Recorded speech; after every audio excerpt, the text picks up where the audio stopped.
I used to work at a 7-Eleven here in the United States, and the scariest thing that ever happened to me there was also the single most terrifying thing that's ever happened to me in my life.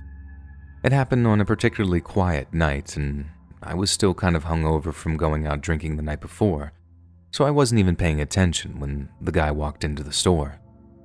I heard the door sliding open, I heard his footsteps as he walked up to the counter, and then right when I was about to lift my head up to ask him what he wanted, he just slammed something down on the counter in front of me. I remember the first thing being the red splatter on my t-shirt. It was plain white, and the moment his hand impacted on the counter, all these little red specks appeared on my shirt.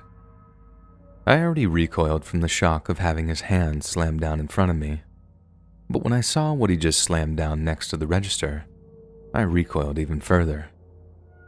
It was a tongue, an actual tongue. Even though it was soaked in blood, I could recognize the deep ridge running down the middle of it. It sounds like such a cliche when I think about it now, but I now know what people mean when they say that they were frozen in fear. The whole thing was an assault on my senses, and I think it just short-circuited my fight-or-flight mechanism to the point where I just didn't know what to do. Then the look in the guy's eyes as he stared at me, so calm but intense, with eyes so wide and unblinking that it was like he didn't have eyelids at all.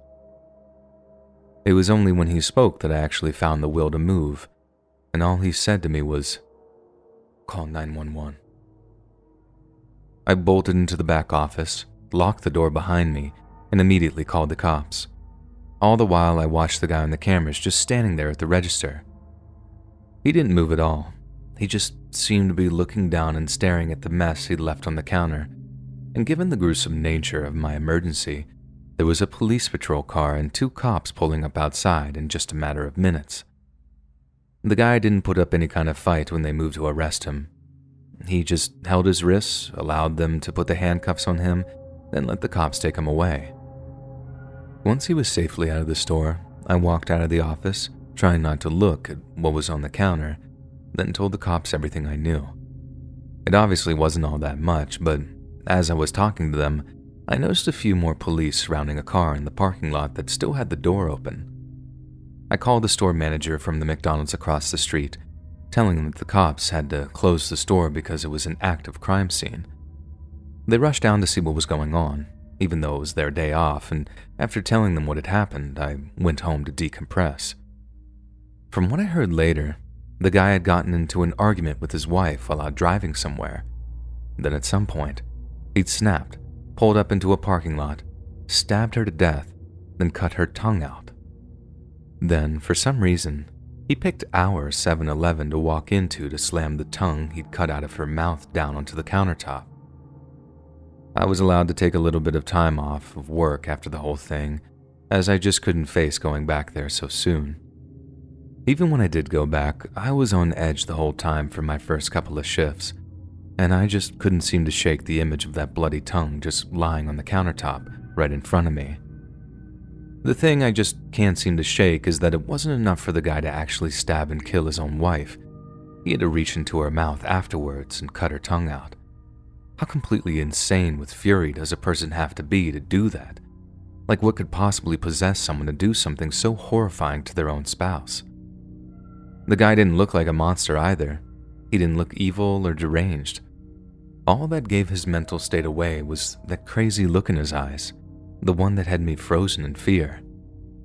It just haunts me that seemingly normal people are capable of things like that.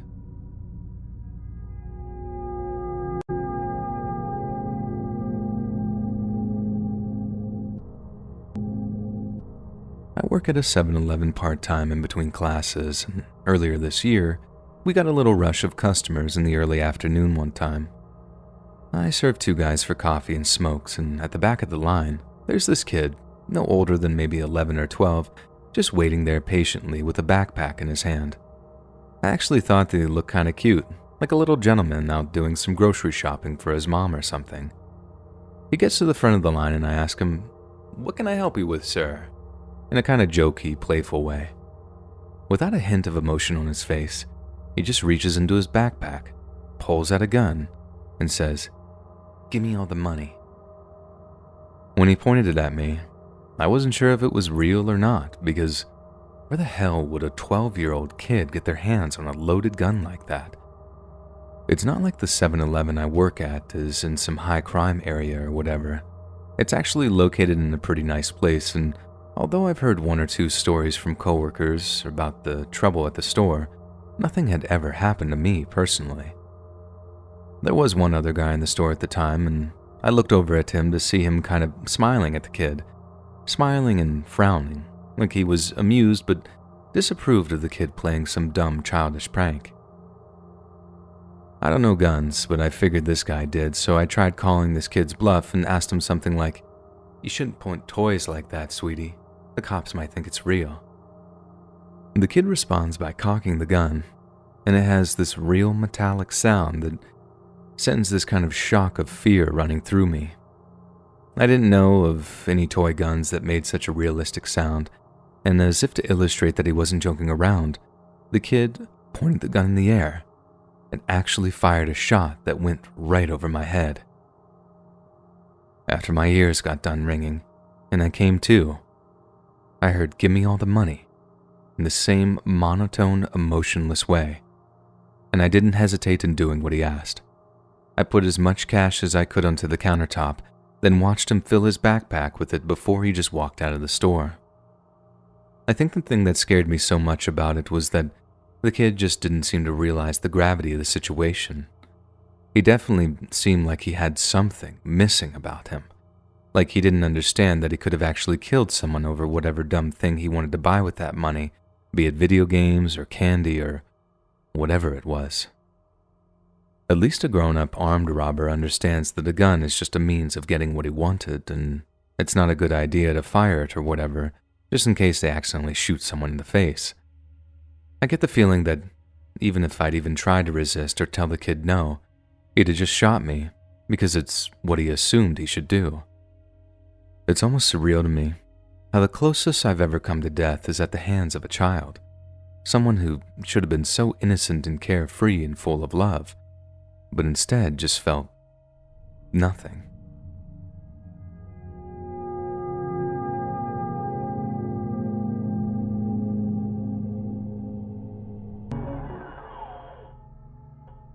We're going back almost 10 years ago now, but one morning I dropped my son off at school and then drove over to a nearby 7-Eleven with my infant daughter.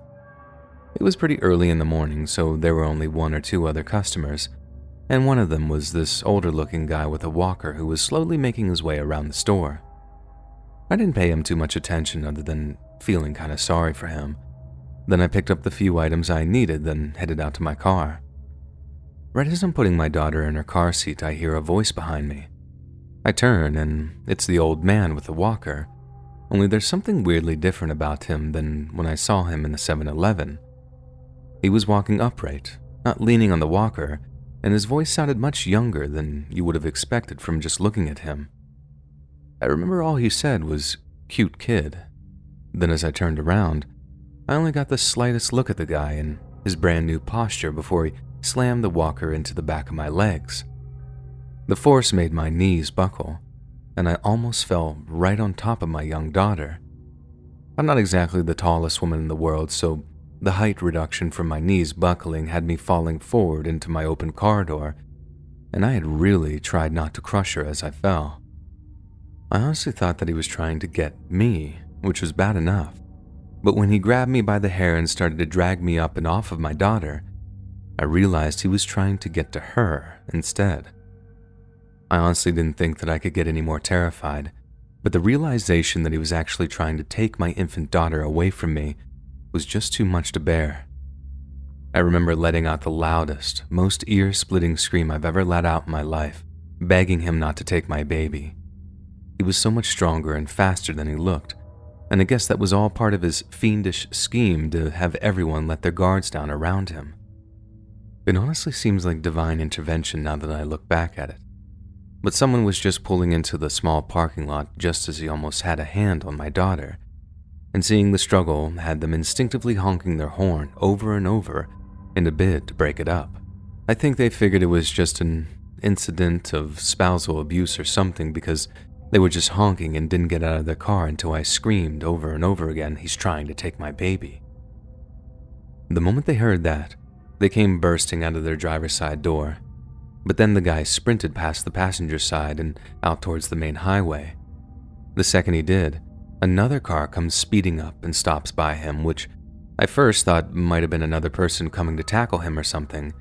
But instead, the guy climbs into the second car and it speeds off with a screech of its tires. What horrified me in the aftermath was that it was quite clearly a well-planned and almost perfectly executed attempt to kidnap my daughter, and I wouldn't be surprised in the least bit if it had worked on a previous occasion. After the kind stranger calmed me down, they helped me call the cops as I tried my best to calm my daughter down in turn. She was still too young to really know what was going on, but she picked up on my distress enough to be wailing and crying until I managed to lull her off to sleep. The cops who arrived at the 7-Eleven a short while after said that they'd never heard of such a thing happening there before, but they were able to check the street cameras outside the 7-Eleven to try and get a clear image of the getaway car's number plate. I stuck around long enough to find out that the car's plates came back as stolen, and the cop I spoke to said that there was a good chance that they just ditched the vehicle somewhere after wiping it down for prints.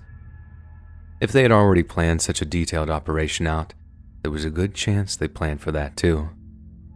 The only saving grace was that the officer assured me that my report was a step towards catching them. A small step, but a step nonetheless. The horrifying experience I went through that morning wasn't for nothing, as not only did the cops now have a description of the guy who tried to do the kidnapping, but their failure to kidnap my daughter meant that they'd probably hesitate before trying the same plan again. I took a lot of comfort in that idea, and if it wasn't for the cop taking the time to reassure me of that, I don't think I'd have dealt with the trauma of it as half as well as I did in the months that followed. But I did a lot of praying too. Desperate prayers that whoever had planned such a horrifying kidnap would never, ever be successful, and that no one else would have to endure the pure horror that I had.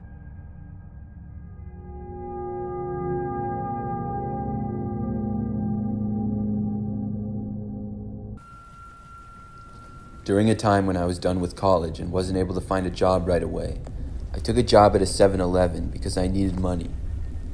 I worked mostly late night and overnight shifts. What I liked about this was that there wasn't many people that came in, and I would have a lot of free time by myself to play on my phone or listen to podcasts. I was always a night owl, but I didn't really like staying up all night when I would have to work those hours. Anyways, I'd been working there for maybe about 2 months, and one night I was working by myself very late. It was probably 2 or 3 o'clock in the morning, but I don't remember the exact time. The location that our 7-Eleven is at is on a road just off the highway, and we're really busy during the day, but not so much at night. We got several customers early on, and for the first few hours, I had quite a bit to do actually. But now, we would get only like one person every 20 minutes or so, and I started to get bored. I noticed in the back corner of the store where we had the soda machine and icy machines, there was a spill on the floor. Seeing as though we didn't have any customers, I decided to go over and mop it up. I left the counter and walked over to the back near the bathrooms where we kept the mop, then over to the corner where the spill was. I saw the spill. It looked like Coca-Cola. Thankfully, the floor hadn't gotten all gross and sticky yet, and the mop was working well. As I was mopping, I suddenly heard the sound of the front door opening and somebody walk inside.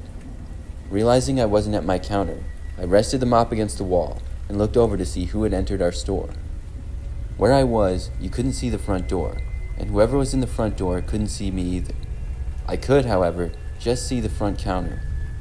I saw somebody standing at the front counter with their back to me. They seemed to be looking around as though they were looking for someone who worked there. Realizing I needed to go back there, I took a couple of steps over to them, and as I did, I noticed them turn and their head went to the side. They hadn't noticed me, but I did see them looking to the side, revealing that they were wearing some sort of mask.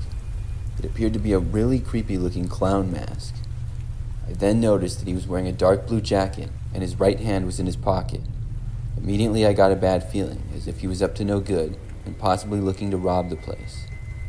I froze in place, telling myself to stop being scared for no reason and to just go.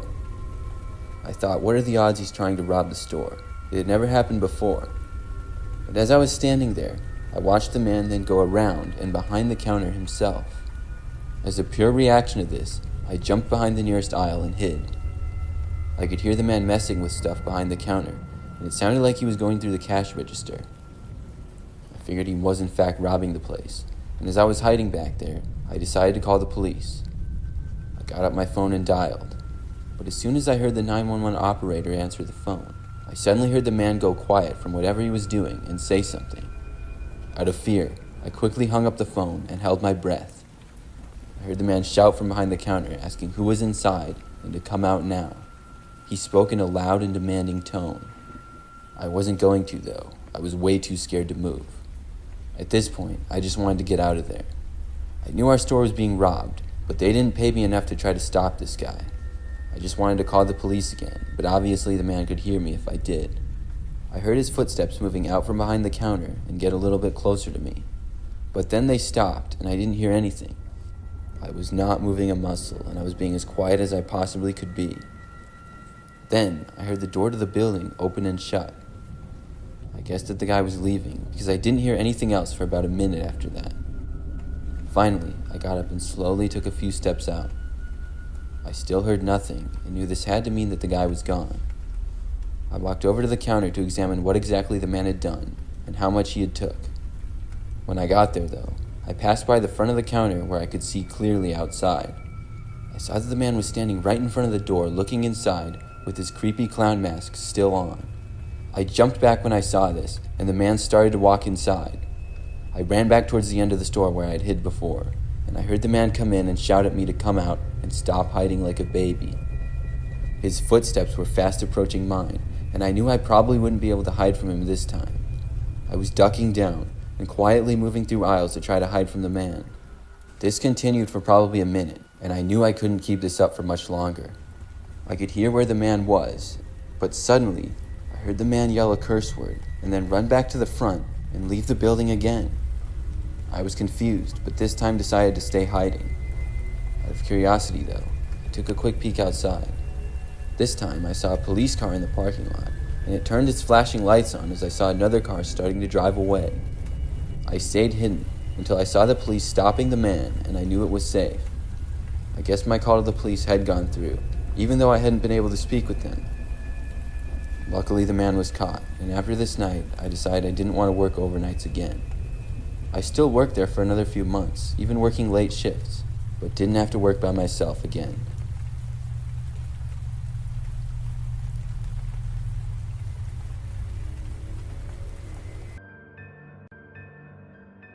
My name is Jordan, and at the time I was 12, and I had just gotten my first Facebook account, and I had my friends and family friends on there.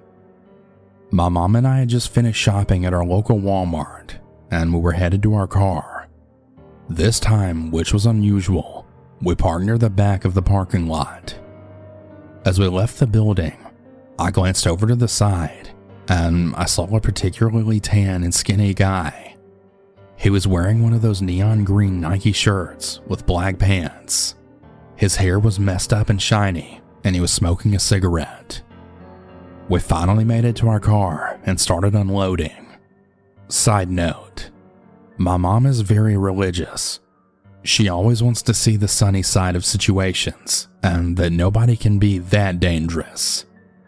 We started loading our car with groceries when the man was suddenly behind us. He was especially close to my mom's purse. Maybe he's just a druggie wanting money? He grabs some groceries and starts handing them to us. He then says, "Oh, I'm just here to help, you know?" Which was weird because he wasn't even wearing anything that said he was an employee.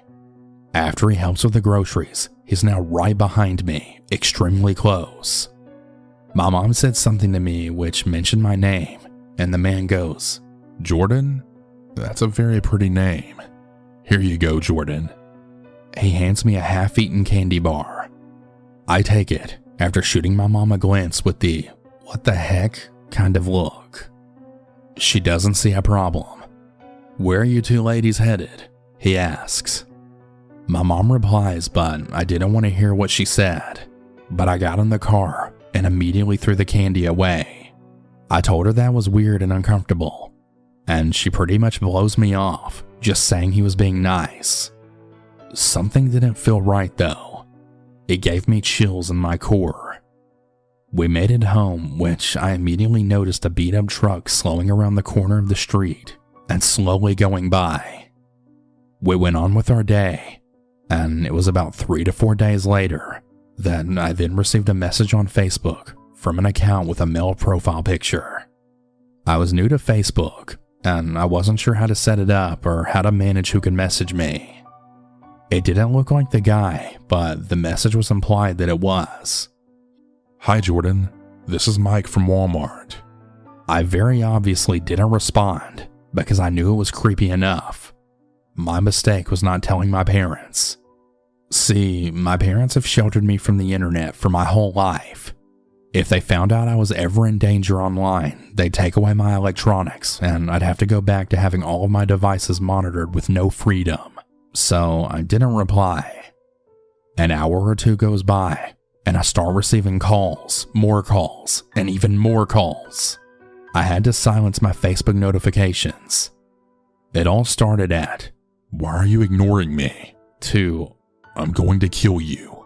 until he finally stopped. It was scary, but I assume people online threatened anything they could. Fast forward a month or so, and I then get an email. Hi Jordan, it's me, Mike again. How are you? I don't reply. It goes on again for another week, email after email. Each one got a little meaner. The last email I remember was the worst. It was basically him confessing his love for me, telling me how beautiful he thought I was, and how I wasn't weird, and that he loved me. As the email continued, it got more and more disgusting and graphic. The end telling me how he wants to sexually assault me and slice my throat. I was terrified and also disgusted. I didn't tell my mom, which I really wish I did. I'm still so mad with myself that I didn't speak about it. I'd always thought I could be different from all the other girls if I was ever put into a situation like that. I told myself I wouldn't ever let anyone silence me, but I was really scared I'd be in trouble. I reported and deleted all of the emails and the pictures of them from my phone, which I was really stupid to do. Only the next day, I get another email from a different account. All it said was, I'm going to find your house and kill you. I stayed up all night for 4 nights straight. Another few days go by, and it's almost time for bed, and I step outside to let my miniature husky do her business. Our garage overhead door is locked pretty much every night by my dad, who has the keys. My older siblings have snuck out before, so only he has the keys. He told me to close the garage door when I came in and that he'd lock it before he went to bed. Thank God I locked the garage side door. After my husky's done, I call her in and I then close the garage overhead door. It was heavy, so it's not like wind could pull it up. As I go to close it, I see the same red beat-up truck that came by months ago. I can still remember waking up to a banging noise on one of the downstairs doors. I looked at my phone and memorized the time, 4:37 a.m. The banging and rattling of the downstairs doors went on for what seemed like an hour, but it was only about 10 to 15 minutes. I didn't sleep for a while. Maybe it was a coincidence and some high guy stumbled to our house. I don't know. The next morning, my mom walked outside and she found our garage overhead door was wide open. I guess she didn't hear the banging or the door rattling. My room was upstairs right over the garage, while my parents' room was at the other end of the house. I know I closed that garage door. I can't help but think that it was him that night. My parents still don't know about what happened.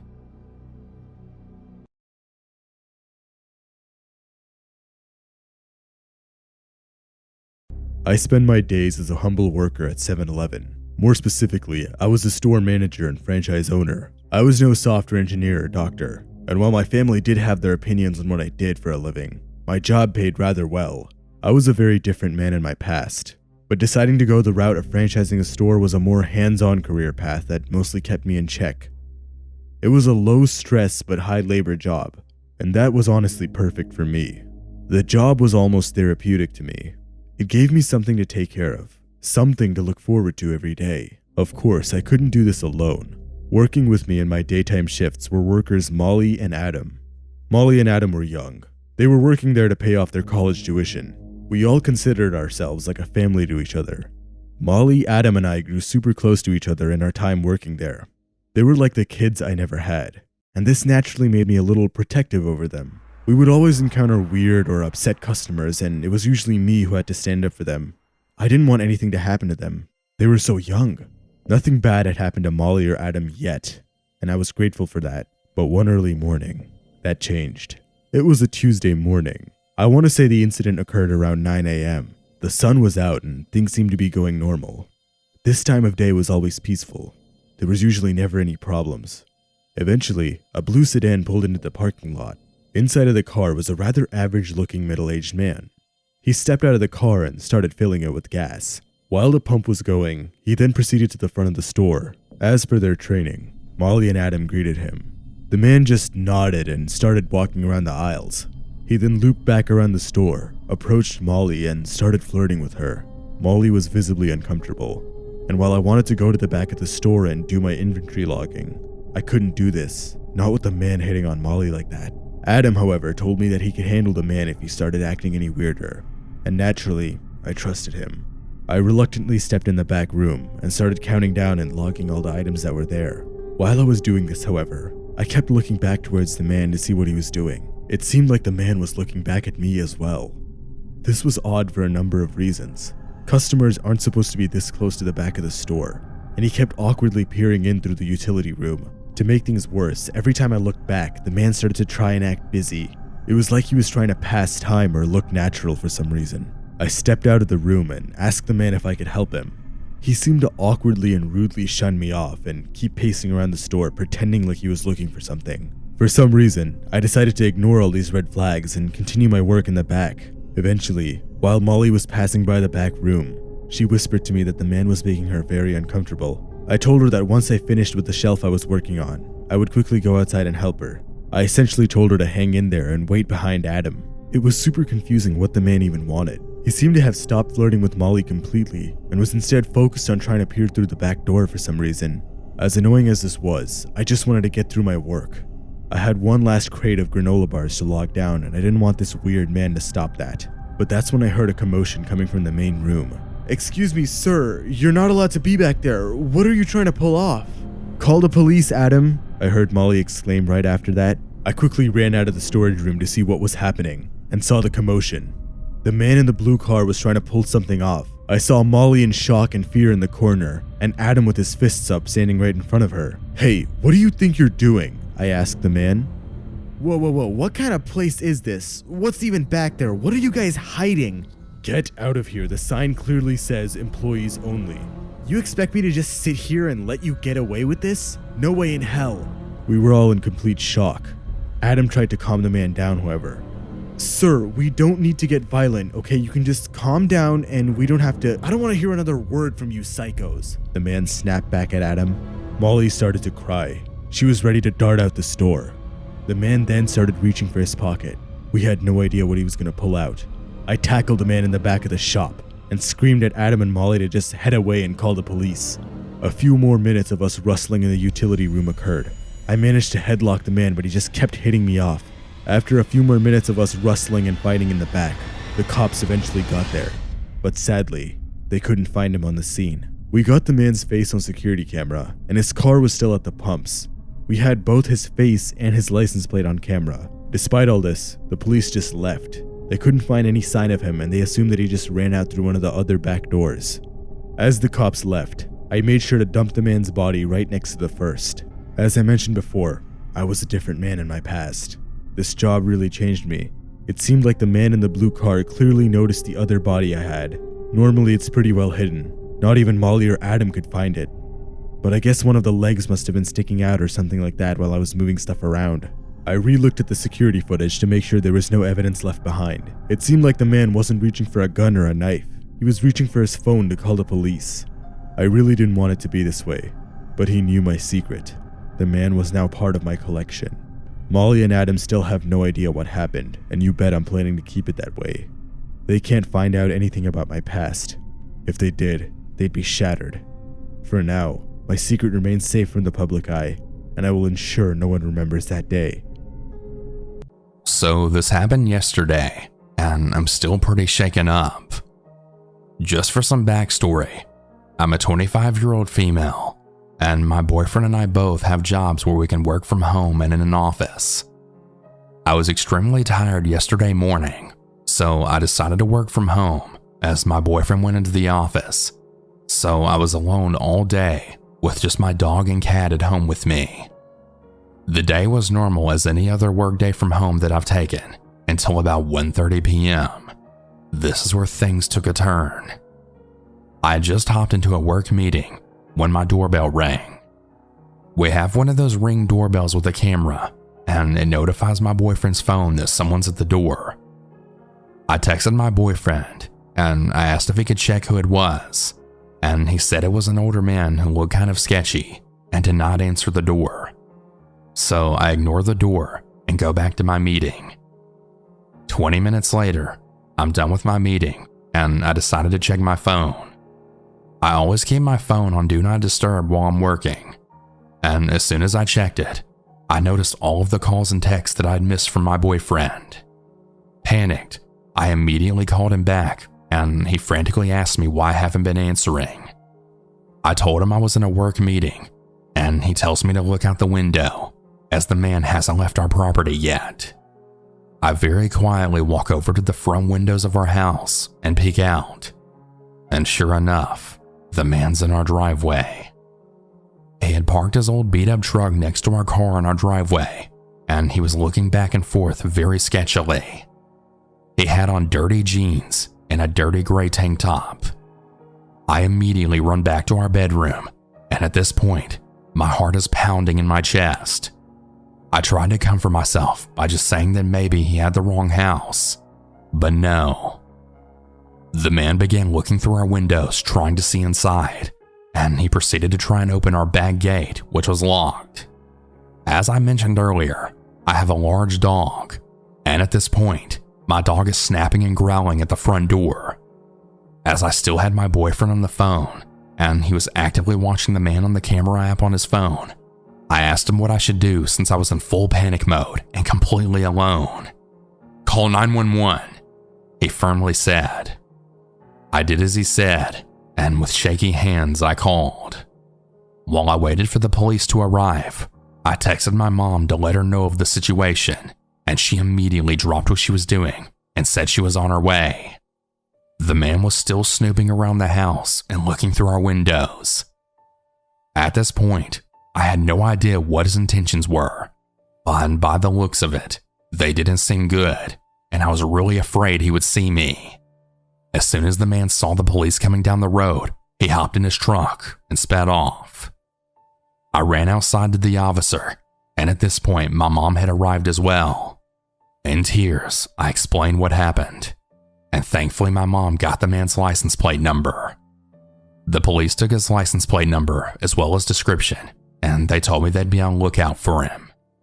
I know this may not seem as scary as some of the other stories here, but when you're alone and there's a man looking through your windows and not leaving your property, you have no idea what his intentions are, and it's absolutely terrifying.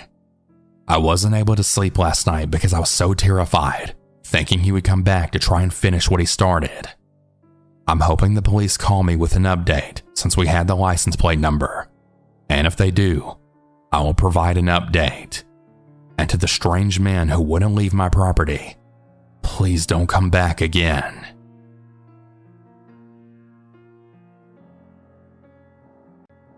For context, I'm a girl, and the story took place when I was 18 years old. At the time, I was living with my father, but he was working long shifts away from home, so I spent a lot of time alone. One day I was home alone and trying to study in my bedroom. It was around 7 p.m. and dark outside. I was used to studying alone like this with my headphones on.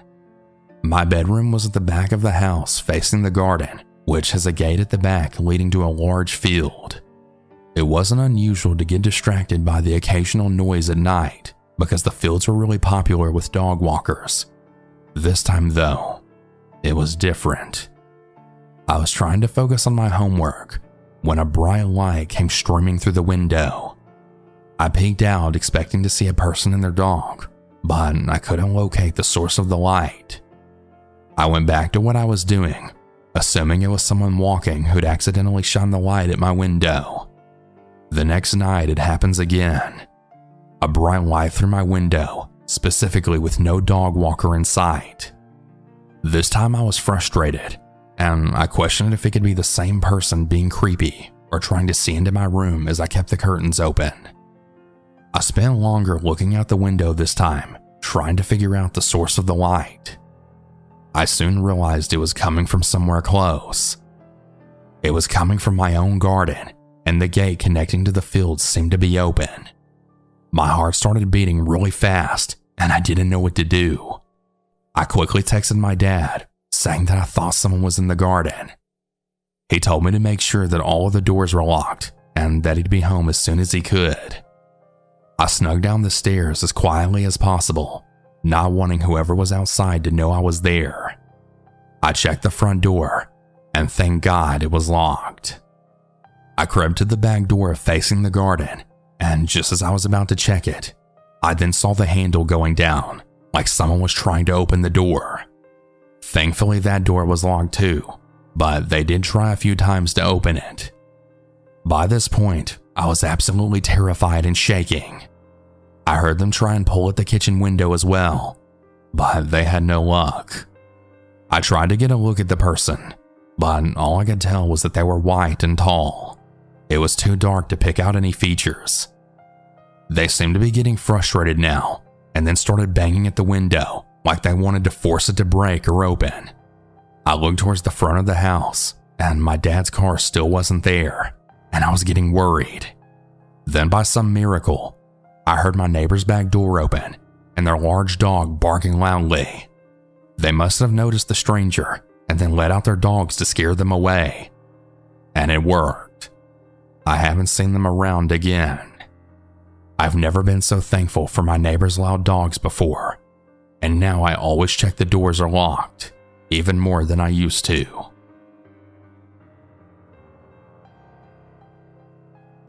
This happened when I was 17. I'm 22 now, and still thinking about it haunts me to this day. I was at my house on a Friday night. My mother was out of town for the weekend visiting some friends, so I had the house all to myself for the weekend. That night, I invited my friend Dan over for the night, and we decided to watch a scary movie. We got some snacks and soda, and we then turned on my favorite horror movie of all time, which is Drag Me to Hell. The one where that loan officer denies an old woman's request for an extension on her mortgage, and she then gets a curse put on her, where she has to break it within 3 days, or she'll get literally dragged to hell. Anyways, about an hour into the movie, me and Dan were having a good time and laughing at random shit in the movie.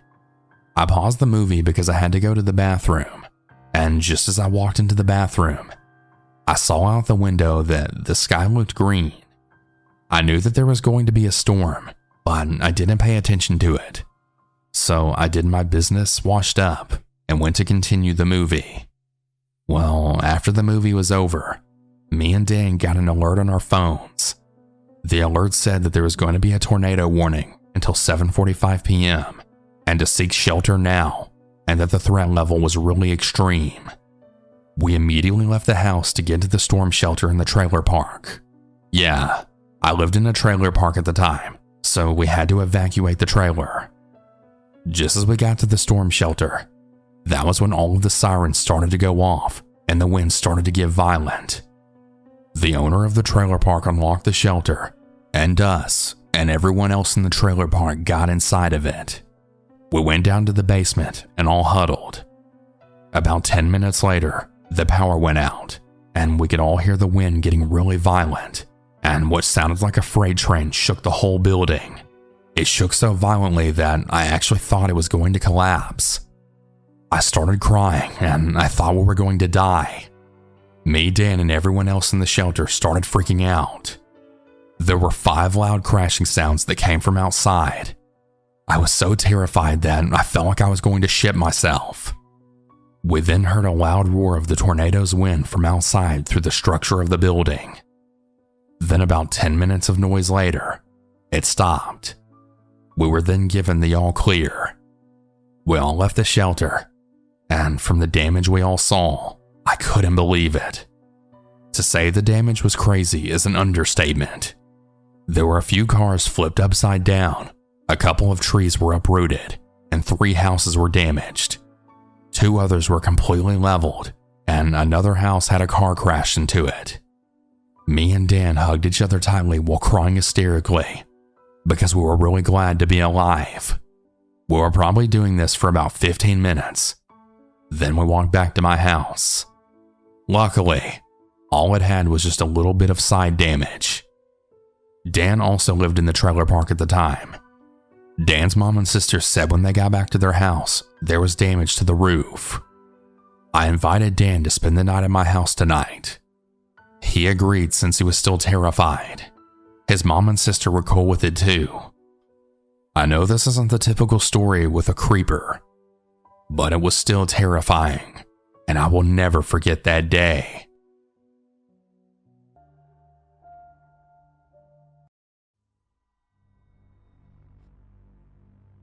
When I was around 18, I had gotten let go from my job as a part-time retail associate in Iowa City, Iowa. The reason for my termination was because the company was going bankrupt and couldn't afford to pay their employees. At the time, my parents made me pay rent and other expenses, and because I no longer had a job, I had to find a new one. Searching for a job was a hassle, and it didn't help that there weren't many jobs that were part-time. On top of that, I was also a part-time college student, which only added to the stress. Weeks had passed, and I still hadn't found myself a stable job. However, that was until one of my friends had called me, wondering if I could watch his dog as he was going on vacation that week. The reason he chose me was because the sitter who originally watched his dog had recently moved 3 states away and he couldn't find anyone else.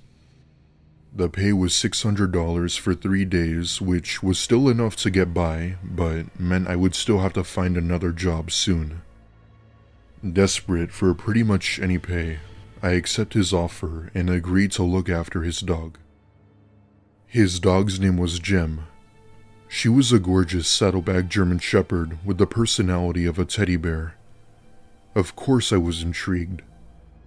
I had arrived to his house where he had left a list of all the rules. Feed her at this time, let her out every 2 hours, give her walks, etc. Basically the usual responsibilities when owning any dog. Caring for a dog may seem easy, but it gets stressful after a while when you constantly have to let them out. The first night went smoothly with no accidents and had gotten done every rule on the list. However, that was until the second night of dog sitting, where something happened that would completely shock me. For some context, it was around 8 or 9 p.m. I had ordered some food and was watching a movie with Jem laying next to me. At one point during the movie, she sits up and perks her ears while tilting her head, as if she saw or heard something. The house was next to somewhat of a wooded area, so I had figured it was possibly a squirrel or some other critter. Soon after though, she started looking around and began barking in the direction of the hallway. Almost immediately, she jumps down from the couch and runs to the hall. At this point, I started to get a little worried as I didn't know what she could possibly be barking at. Curious, I follow her and see that she's barking at the door that led into the basement. I didn't even dream of opening that door and instead pulled her away. However, she wouldn't comply and pushed the door open, fleeing down the stairs. Darkness filled the basement, and so I get out my phone to help light my way down. This was before Apple had built-in flashlights, so I used my screen to illuminate whatever was down there. After feeling around for it, I find the light switch and see Jem sitting by a small closet door. This was one of those closet doors with the see-through ridges, so I was able to slightly see inside. Ever so carefully, I approached the door and pulled Jem away, but not before taking a quick look inside. Staring back at me was an eye. Pretending not to notice, I drag her out of there and run to the living room to call the police.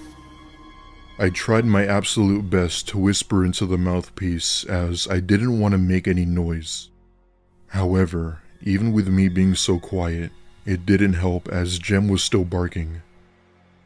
As I'm on the phone with the operator, I begin to hear someone coming up the wooden steps from the basement. The person slowly knocks, as if it were a way to frighten me even more.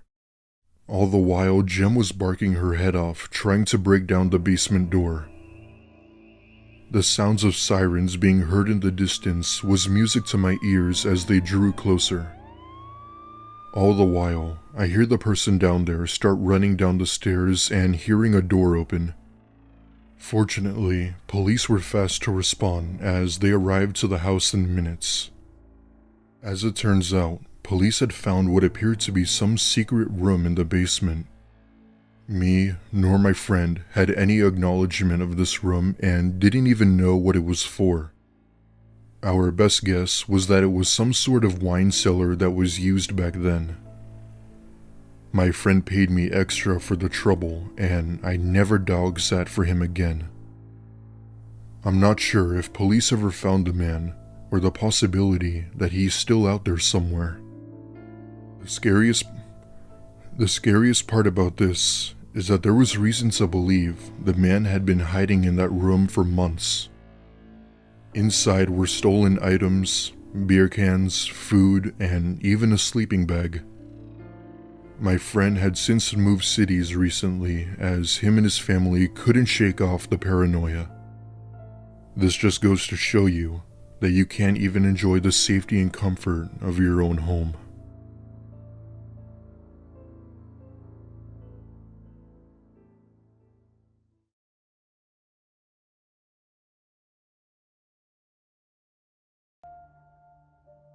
When I was about 15, my family and I moved into a large house. It was a relatively new home with 3 bedrooms, 5 bathrooms, a garage, and even a large basement. Both of my parents were in the upper medical industry and worked several hours of the week. This meant that I would be home alone for the majority of the time while they were gone. I love staying alone as I like to think of myself as mature and adult-like. At the time, we lived in somewhat of a rural area of Knoxville, Tennessee. Those who have been to or live in Knoxville will probably relate to what I'm talking about. While it was a nice city, the crime rate was high, and during this story, I got a taste of what that looks like. One evening, I had come home from school and my parents were at work. Unfortunately, this was around the time where COVID was still rampant, so my parents had to work extra. 15-year-old me immediately hops onto Call of Duty to cure my boredom. I play some matches for a few hours or so before going up to my room and taking a nap. I'd say I slept for a good 2 hours or so before I awoke to a noise from the kitchen.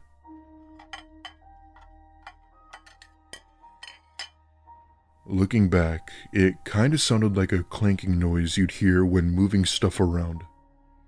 I wake up and take a look at my clock. It was around 7 p.m. I was genuinely annoyed from this noise and put on my slides and went downstairs to see what it was.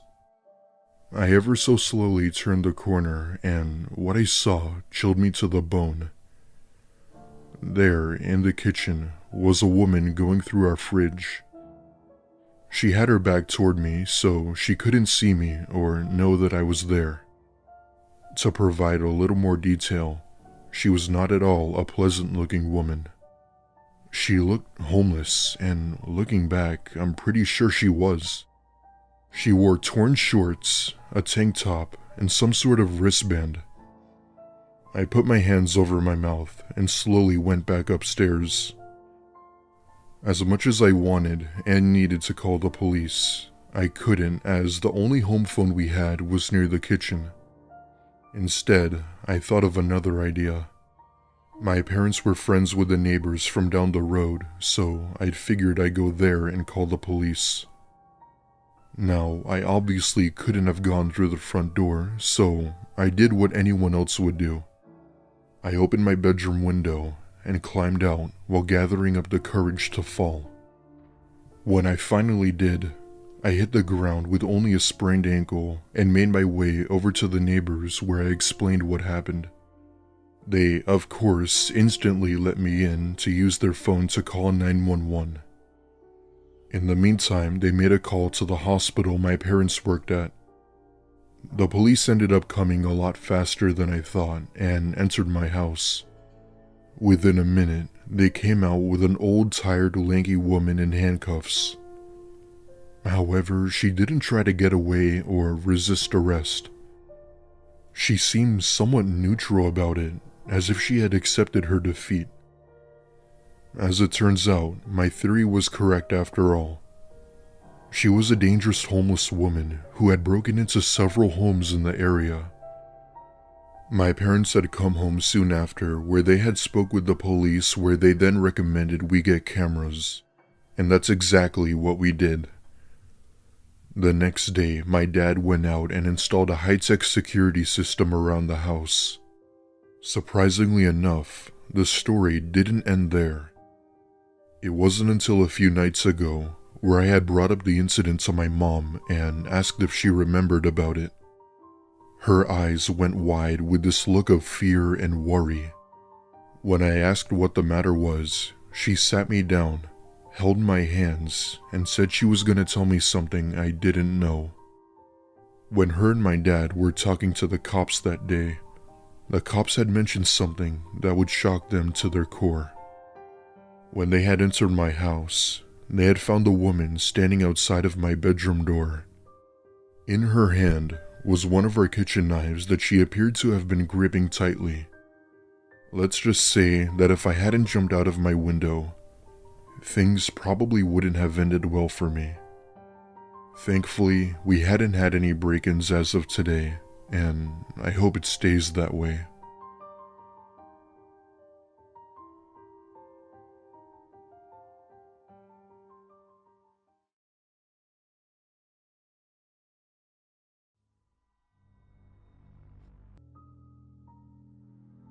For a bit of context, this happened to me about a week ago in the middle of the night. I'm a 27-year-old male and live alone in a small one-bedroom house in our rural area of Idaho. I was never the type to enjoy cities, nor was I the type to be around a lot of people. I just wanted a nice and quiet life, which is why I chose Idaho. Just this past week, I experienced something while home alone that I just had to write about. It was around 8 p.m. and I was at home cleaning the house when I hear my washing machine ring, letting me know that my clothes were done. My washer and dryer are both located in the basement of my home, so I went down there while turning on the light when I noticed something odd. One of the shelves that had been up was now face down with tons of my tools scattered around the floor. This was strange as it was pretty sturdy. Why I didn't hear it fall over, I don't know, but I stand it back up and tend to my laundry. I take out my clothes and put them into the dryer, and the second I do, the shelf from behind me falls over and creates a loud crash.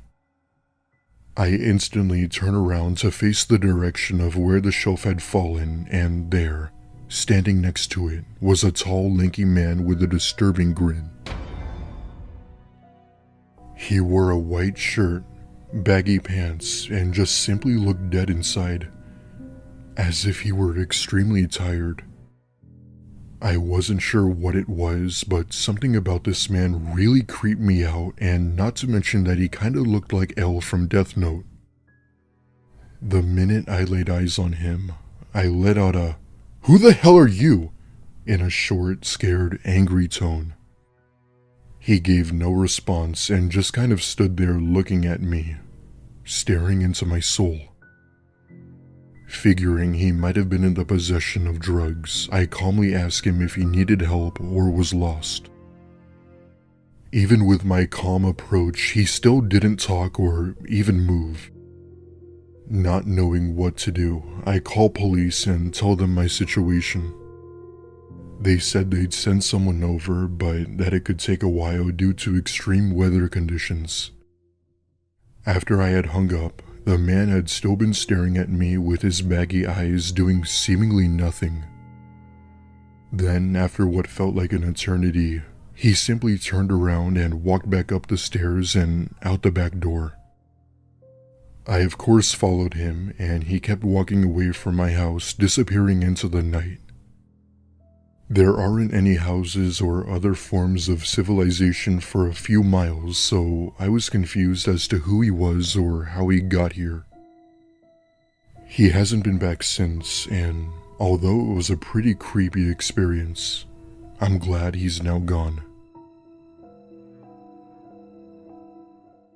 I was 12 and my older sister and I were home alone for the weekend.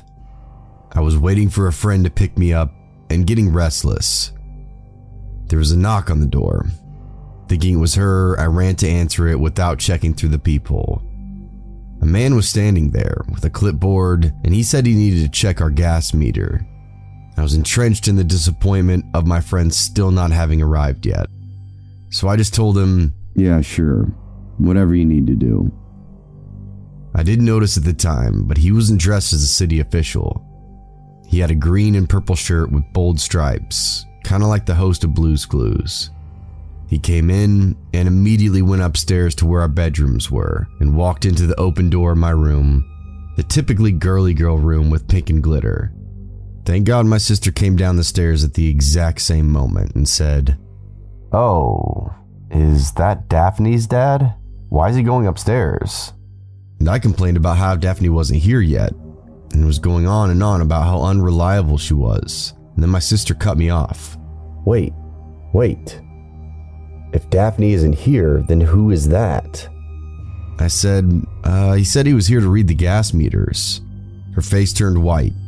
She flung open the front door and dragged me out, hand clamped over my mouth protesting. She said, "Our gas meters are outside." Neither of us had a cell phone. It was the 60s. And obviously, we weren't going back in the house to call authorities on the landline.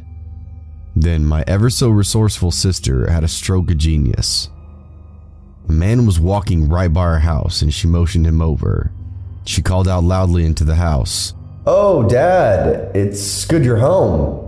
A man from the city is here to read the gas meters. He's upstairs." And just like she'd hoped, this man on the street said, "What are you talking about?" The man in the striped shirt bolted out of that house. The man on the street asked us repeatedly if we were okay, if we needed him to stay and wait in the yard with us until our parents got home. He was very sweet. We were so startled that we barely thanked him before slamming and locking the doors along with the windows. As irate as my sister was that I let someone in the house, she begged me not to call the authorities because my parents left her in charge and she worried she'd be in trouble. I didn't want to catch any heat from carelessly allowing some random guy inside, so I was on the same page. 3 weeks later, a girl in our community went missing, with the same MO. She was home alone, and the authorities found the door open and no signs of forced entry. My sister and I discussed our options, but deep down we knew we had no choice but to come clean. We told the police everything. I don't know if it ever helped, but they did tell us they had reason to believe it was the same man. They also tracked down the man who helped us on the street. It turns out we already knew him. He worked in the butcher shop. We just didn't recognize him. He was lifelong friends with our family after that. Our parents were definitely mortified. They weren't angry with us, just glad we were okay. Though they did review all the rules of caution and didn't let us leave home alone for a while. They ended up finding that girl. Apparently, she'd been held for a few days, then burned alive. They never caught that man, but fear not. He appeared to be in his early 30s in the 1960s, so any case, he has to be dead by now. I just thank God every day for my sister's resourcefulness and quick action.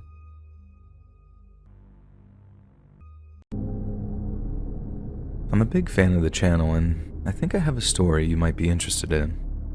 It's kind of a creepy/sad kind of story, but it's one that sticks with me all these years later, so I guess it's worth sharing with you.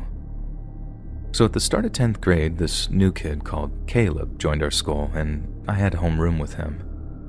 You could tell right away that he was really weird. Just super socially awkward and stuff, but he mostly kept to himself, and he was built like a defensive tackle, so no one really messed with him. Plus, he just sort of blended in, too. He didn't dress weird, didn't smell. Like, you didn't notice there was anything off about him until you actually spent time around him. If you did, you noticed that he had this really creepy habit, and I saw it up close on more than one occasion.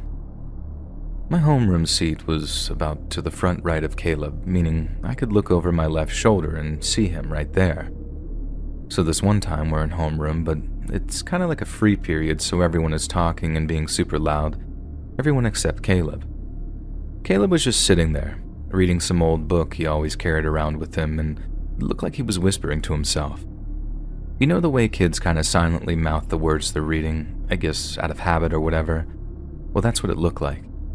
I figured he just couldn't read very well, or that he was having trouble concentrating because of the noise. Unusual behavior, but nothing to freak out about. But as it turns out, that's not what was happening at all. Caleb kept whispering to himself, even when he wasn't reading. I caught him doing it in the hallway a few times, but I didn't want to confront him about it or anything, so I just sort of let him be. But then it got to the point where he did it a few times during the quiet parts of homeroom, like while the teacher was talking, and slowly but surely, everyone caught on to the fact that Caleb whispered to himself. The first time, the teacher asked in that really cliched way if he wanted to share with the class. He just went quiet and shook his head. The second time, it was totally quiet, and it got to the point where everyone around Caleb could hear him whispering. We were trying to work on something, I can't remember what it was, but the whispering was definitely all annoying and off-putting, so in the end, someone just said, "Dude, shut up." Everyone stifled laughter, and the teacher told us to be quiet and work, so that one just ended right there. This went on for weeks. Every so often, Caleb wouldn't be able to contain himself, and he'd start whispering at some awkward moment. The third time he did it in homeroom, or at least the third time I saw it anyway, someone actually snapped and asked him who he was even whispering to. Our homeroom teacher was aware of this little issue by that time, so she tried to interject to stop the confrontation from escalating. She basically tells the kid to back off and for Caleb to stop whispering, but then Caleb kind of just pauses, turns to the kid who asked him, and just said, "My mom." The kid's reply causes a ripple of laughter because he was all like, "You talking to your mommy?" Making fun of him, and our teacher quickly jumps in and tells everyone to shut up again. Only Caleb doesn't shut up. After weeks and weeks of not saying a single word above a whisper, he suddenly finds himself all conversational. "She talks," he said, referring to his mom. "So I answer." The class didn't laugh that time, and no one had a single smart word to say in response. That was on a Friday, and then when we got back to school on Monday, creepy Caleb was gone. They pulled him out of class so fast that you could still see his shadow that Monday morning, but since we didn't know the context surrounding it, we just kind of went on as normal and we got over it. And I just said, "Creepy Caleb, easy come, easy go." About a week or so later, me and my family ended up driving over to my older sister's place. She and her husband had been married for a few years, and he was a psychiatrist at this big hospital on the other side of town, so they lived in this super awesome house that we enjoyed visiting as often as we could. My brother-in-law was a cool guy and would sometimes discuss certain details of certain cases with us over dinner. He wasn't too detailed. He didn't name names. It was all just shop talk, and I barely understood any of it anyways, so I normally just tuned out and did my own thing. But then, like I said, we're over one Sunday, not long after creepy Caleb got pulled out of class, and one of the patients he mentions suddenly started sounding very familiar. My brother-in-law was talking about how hard his job is sometimes, and how sometimes he has to take time to decompress on his days off. I think my dad asked him what it was that got him so stressed, as I assumed it was all a bunch of rich folks telling him their problems for huge dollar amounts, but then my brother-in-law starts talking about it being the younger people whose stories can really get to him. We're all listening intently while my brother-in-law starts telling this really sad story about a kid who'd walked in on his mom taking her own life. Not like found her body or anything like that. I mean, he walked in, and she had the gun to her head, and they were locked eyes when she pulled the trigger, and it screwed the kid up for life. We're all obviously hooked into my brother-in-law's story, but when he mentioned how they'd just had to pull the kid out of school because of a serious setback in his progress, my ears started burning. My dad asked what kind of setback, and that's when my brother-in-law mentioned something about schizophrenia, and more specifically, something about the kid whispering to himself. Mom says that I was white as a sheet by the time the whispering thing came up, and that not long after, I blurted out, "What was the kid's name? Was it Caleb?" My brother-in-law freezes, gives me this stunned, wide-eyed look, then clearly lies when he says, "No, it wasn't Caleb." It was a blatant lie, and he never admitted to me that it was actually Caleb he was talking about, but the fact that he took me aside after dinner to give me a talking to was all I needed to know. He gave me some speech about doctor-patient confidentiality and how it would reflect really bad on him if it got out that he was talking about his work. I promised to keep my mouth shut, but the news about the kid got out in other ways. I promised my brother-in-law that I didn't say anything, but he said it was cool. Half the town had been involved in the kid's treatment in some way, and rumors spreads faster than wildfire in towns like ours. Hearing the truth about Caleb was so bad that no one in our homeroom class talked about it after we found out. It was just too raw, knowing we laughed and joked about something so utterly terrible. This kid was broken, completely shattered by life, and we'd been too ignorant and self-absorbed to really notice. I don't know how true the version of events are when it comes to Caleb's mom, but if that is true, if she blew her own head off right as her middle schooler came through the door, what was she thinking? And what system placed her kid back in school when he clearly wasn't ready for it? I guess you see a lot of horror and creepypasta podcasts out there, but most of it's all skinwalkers and black-eyed children and stuff like that. And yours is one of the only ones that talks about stuff that actually haunts people. I know plenty of sad stories. People's parents passing away out of the blue, people missing out on their preferred colleges, etc. These are sad stories. The one about Caleb and his mom is something way different, and way worse. I can't even imagine what it must have been like for a kid at whatever age he was to see their own mother die a violent, self-inflicted death. And that's what it means to be haunted by something. Caleb was talking to his mom like he could see her ghost, and that's not some dumb story. That was real. I don't think Caleb could really see a ghost, but I do think she still existed in his mind. His brain must have been echoing her voice around his skull, and talking back must have helped in some way. Hell, if it was me, I'd do just about anything to hear my mom's voice, even if it did make me look crazy.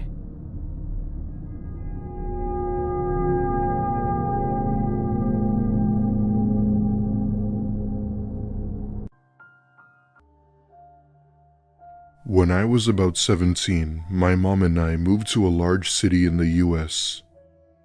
I won't name the city due to what took place, but it's a city most people are familiar with. Anyway, we moved to this city to start our new lives as my mom had bought a business and would then take ownership. This meant that I would also have to transfer schools, which was the hardest part of the move. Saying goodbye to your longtime friends paired with all of those super great hormonal imbalances of your high school years. What made it worse was that I was a junior when I moved and would have to spend my senior year with no one I knew. The last day of school came around. I said goodbye to my friends and then rushed to the airport with my mom. The instant I switched schools, I became a totally different person. I was that one outgoing girl who loved her friends only to become a random nobody who sat alone at lunch. The school itself was okay, but it was nothing like my old school. I had made a few acquaintances, but nobody I actually enjoyed talking to like my other friends. One day, I had been at lunch eating by myself when, out of nowhere, a boy I had never seen before decides to sit with me. He introduced himself as Dave and asked if he could sit with me. I tell him yes, and he begins talking about himself and claimed he was also a new student here. We spoke to each other until lunch was over, where he had walked me to my class, which I found thoughtful. It's safe to say I found Dave very relatable the more we spoke. He had the same interests and even the same family issues. He seemed very sweet, and while he was a bit off, he wasn't a threat or anything. However, little did I know that would be further from the truth. One day, Dave, out of nowhere, had texted me asking about my bra size. I told him I wasn't comfortable answering that, to which he then instantly apologized and changed the topic. But as time progressed, he'd bring up the topic even though I wouldn't want to talk about it.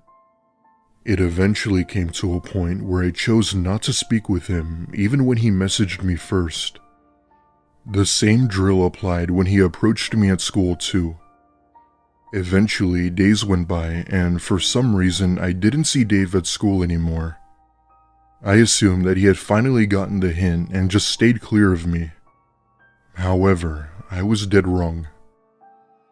The following night, I had been at home on my computer doing a project for chemistry class when I heard something hit my window. Looking back, it kinda sounded like a pebble hitting my window. After all, it was raining outside, so I assumed it was probably the wind blowing away debris. However, it then happened a second time, this time much louder. I get up from my bed and walk over to the window, and there, crouched, is someone who I could only describe as Dave. He had on his hoodie and gave me an unnerving smile when he saw me. I screamed at the top of my lungs as I saw him and ran to my mom's room to wake her up. My mom is the type of person who was overprotective of her children, so when I told her, she was rightfully pissed. Why my dad isn't home is another story, but my mom puts on her shoes and goes out of the house with a baseball bat. All the while, she's screaming bloody murder, telling whoever was here to leave or she won't hesitate to knock their teeth in. My mom is a fighter and won't put up with anyone's BS, so when she said that, she meant it. After what felt like hours, she finally came back inside hugging me, and that whoever it was gone. Needless to say, we still felt safer calling the cops, and they take down our info and what had happened. Our motion sensor light didn't work, so it couldn't alert my mom when someone was outside our house.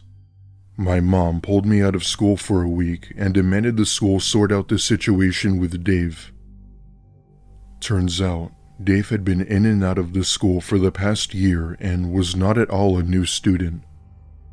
He had been suspended many times for reasons like this, only to get back in for good behavior. How he found my house is a mystery, and quite frankly, I don't want to know. My best guess is that he somehow followed me home. That, or he managed to track me. Either way, this is and probably will be the scariest stalker experience I've ever had.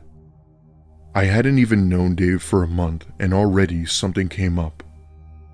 I still think about this incident from time to time, and just wish I'd be back at my old school. A few weeks later, I moved to another school where it wasn't the best, but better by a landslide than the other one. Up until now, I try my best to stay clear of social media and outings as I'm still paranoid. This isn't a big county, meaning it was common to run into someone you knew. I hope I never see Dave again. The story happened during my junior year of high school, so I was around 17 at the time. I live in a beach town in North Carolina, and I was in my first class of the day, physical science. We were working on our assignments, and the fire alarm started going off. Everyone thought it was a typical fire drill, so we evacuated the building as usual. After getting outside, staff started instructing us to get further away from the building, and we learned that there had been a bomb threat called into the school.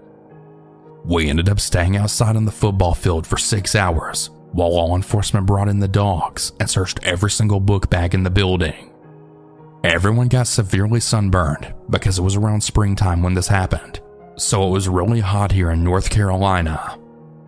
When they brought us lunch, it was frozen ham and cheese sandwiches, and they were frozen solid. Eventually, we were all given the clear to re-enter the building shortly before dismissal that day. I know this story isn't all that scary, but it really is when you think there's a bomb inside of your school and that everyone's safety is at risk. I really hope that none of you or your future children ever have to go through that same level of stress. Be safe out there. I was in high school when this happened.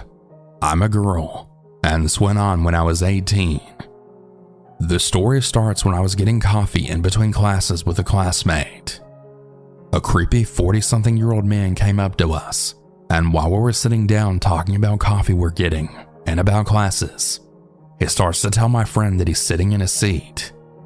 For some context, this was a cheap corner shop coffee next to a gas station, so there's no assigned seats, just 2 chairs and a table, and whoever was first and lucky that got to sit down.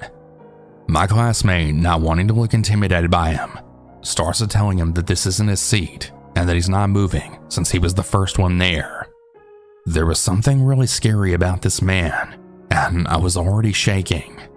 The next thing I know, he's threatening my colleague, telling him he's going to shoot him, even though he doesn't pull out a gun and we live in a country where gun permits are very hard to get. But I get extremely scared, and I go inside the coffee shop to order my coffee, because I couldn't stand sitting next to that man one more second. The worker at the store tells me that the man is crazy and that we shouldn't take him seriously.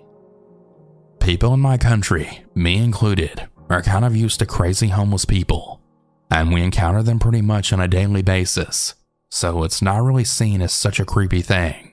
But I have a lot of anxiety anyways, and the thought of being killed by this random crazy man just made me freeze and made my heart drop.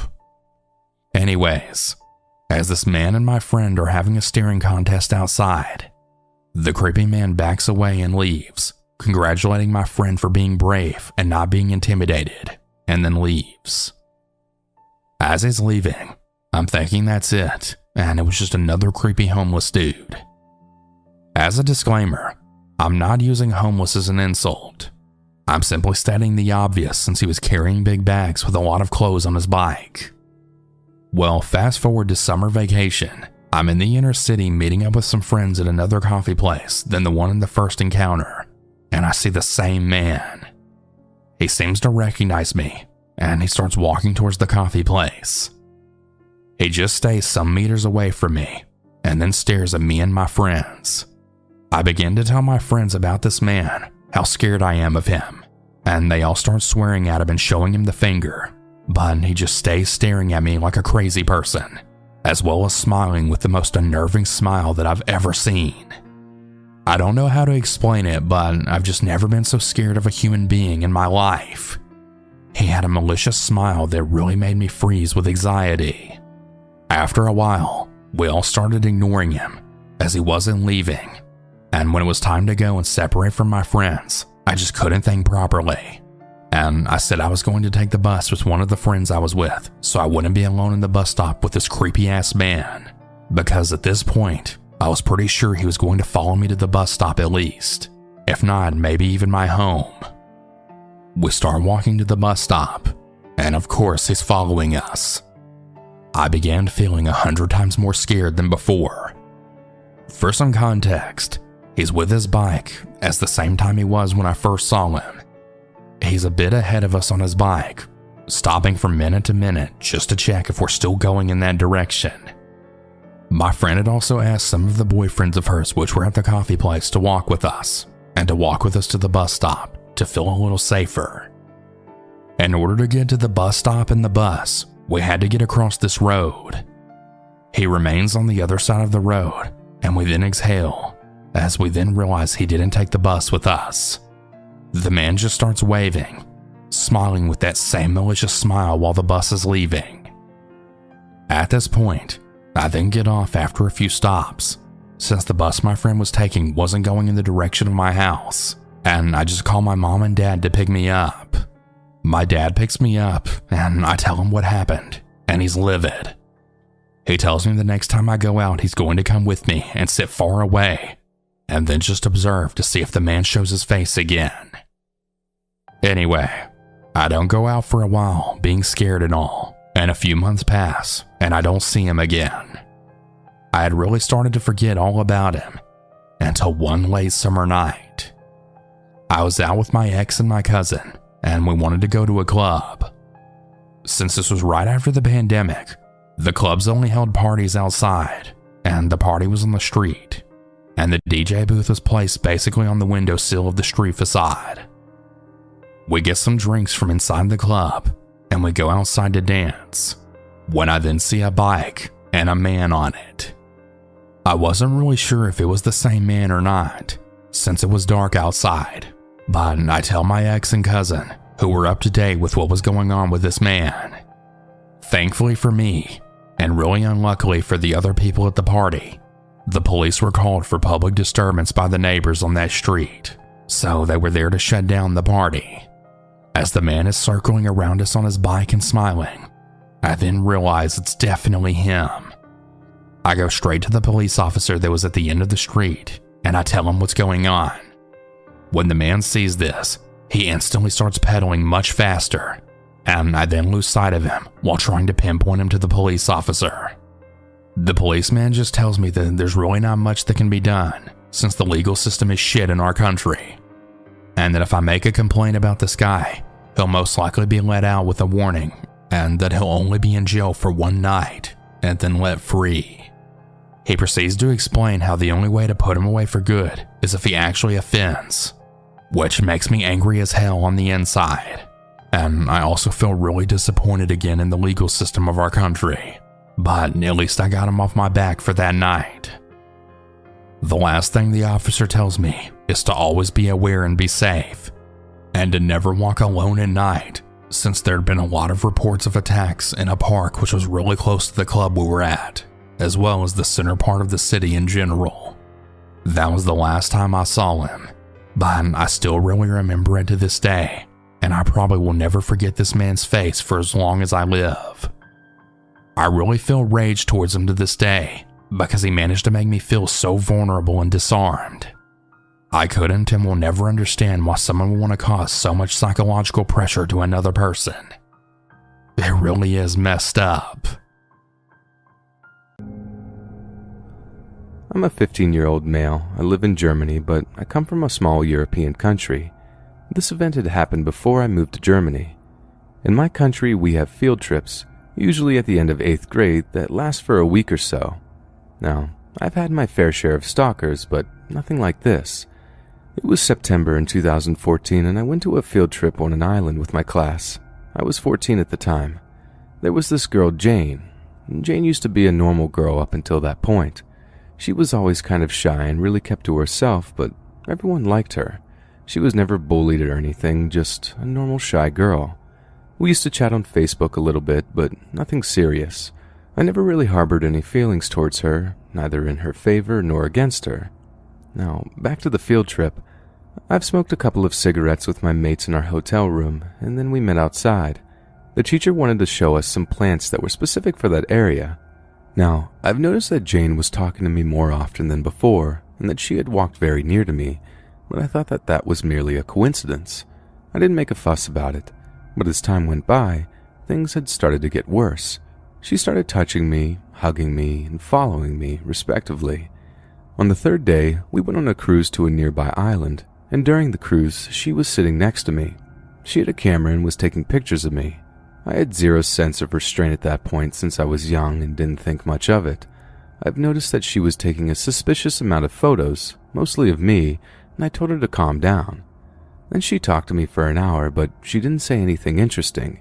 She was mimicking the Irish and British accents to me and basically blabbering stuff for approximately an hour. And I was just smiling and replying with, "That's nice." In the following days, she had started to hug me and make me feel uncomfortable, so one day I came to her and told her that we needed to talk in private. We went to the woods and I asked her if she was in love with me or something like that. She denied it and kept saying that there had been a misunderstanding, but I knew that there was something off about her. Then she told me her life story. She said that her mother is a schizophrenic and that she's severely depressed about it. I felt sorry for her, but still her and that touching was incredibly inappropriate.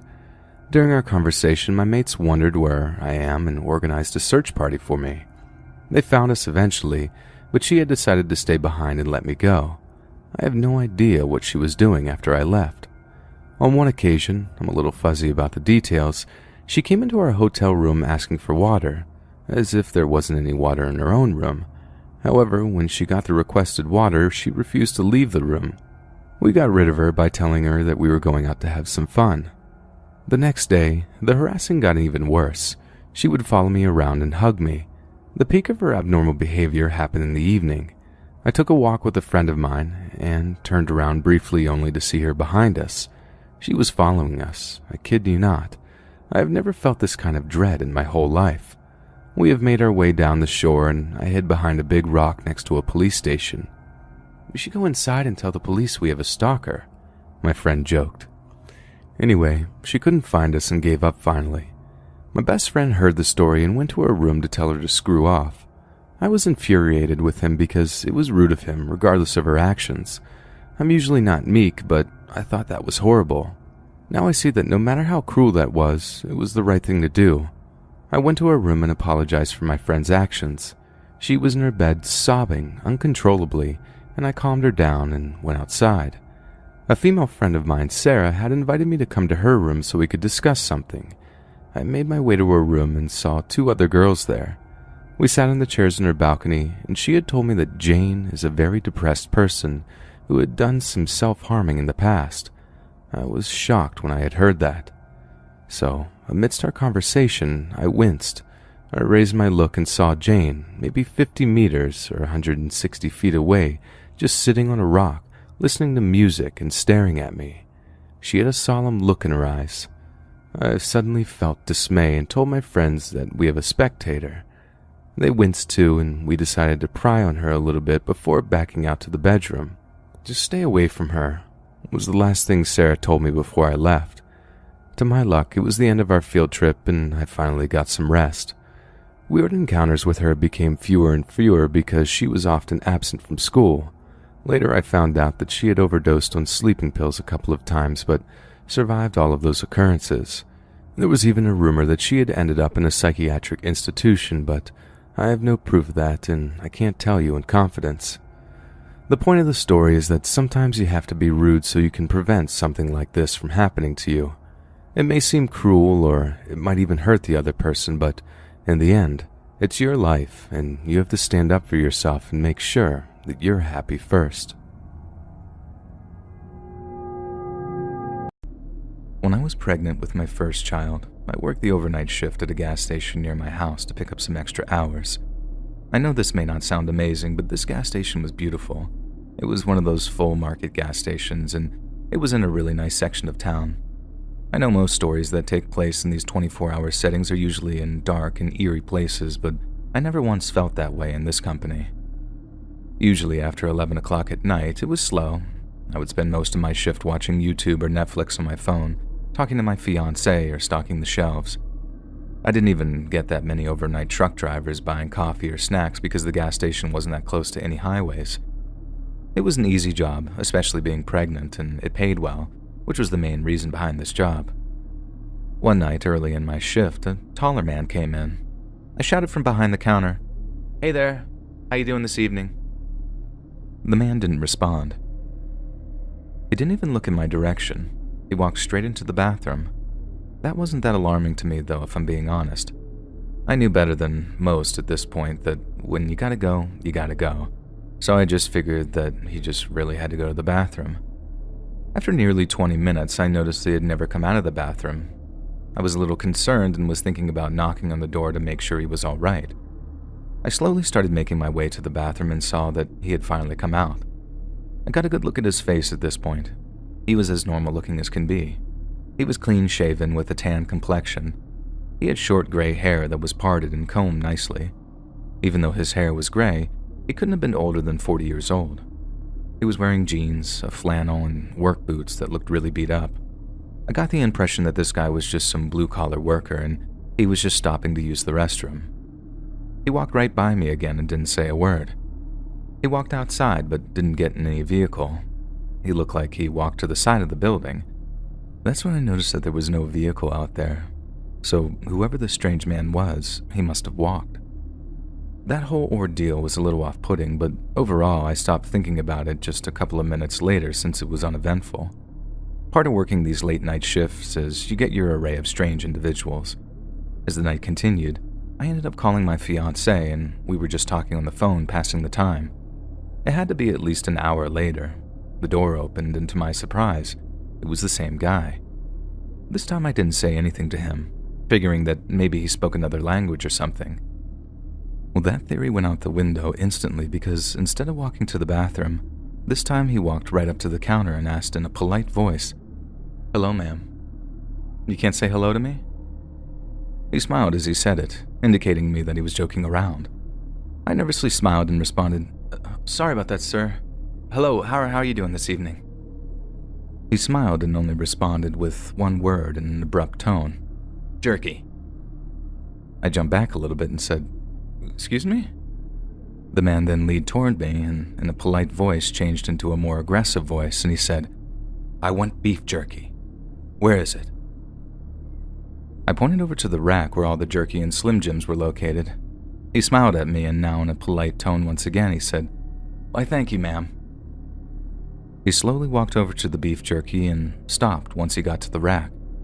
He was standing completely still when he said to me, "You know, you look just like a Disney princess." I was a bit creeped out, but said thank you anyway, just figuring that he was trying to be nice. I look like a lot of things, but one thing I do not look like is a Disney princess, trust me. Without grabbing any jerky, he marched back over to the counter and started to stare at me. I know staring on its own is harmless, but this stare felt intrusive and made me uncomfortable. His eyes were flying around like ping pong balls and he said, "Yeah, that's it. Disney princess. I can see it now." I gave a little half smirk and apparently that wasn't good enough for this man. He started to shout, and I mean quite literally started to scream, "What? You don't like Disney?" I didn't even have time to respond before he started to shout again, "My daughter used to like Disney, and now she's just like you." I started to gather that, clearly, this man wasn't right. I had no idea what that statement was even supposed to mean. His daughter is just like me. As calmly as I could, I said, I'm sorry if I offended you, He cut me off and started to scream uncontrollably. At this point, he wasn't saying anything that made any sense at all. It was just a lot of gibberish and nonsense, saying things like, "Instead of a princess, you all want to be the heroes."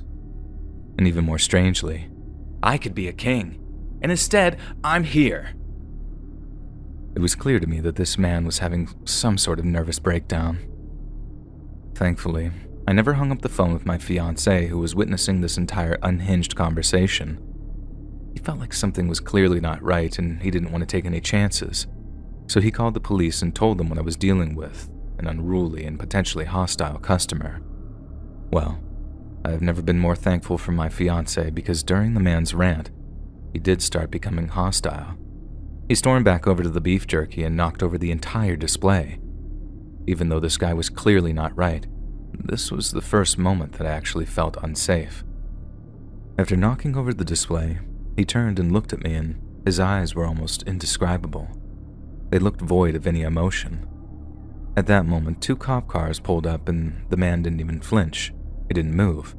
He just stood over by the rack and continued to stare at me.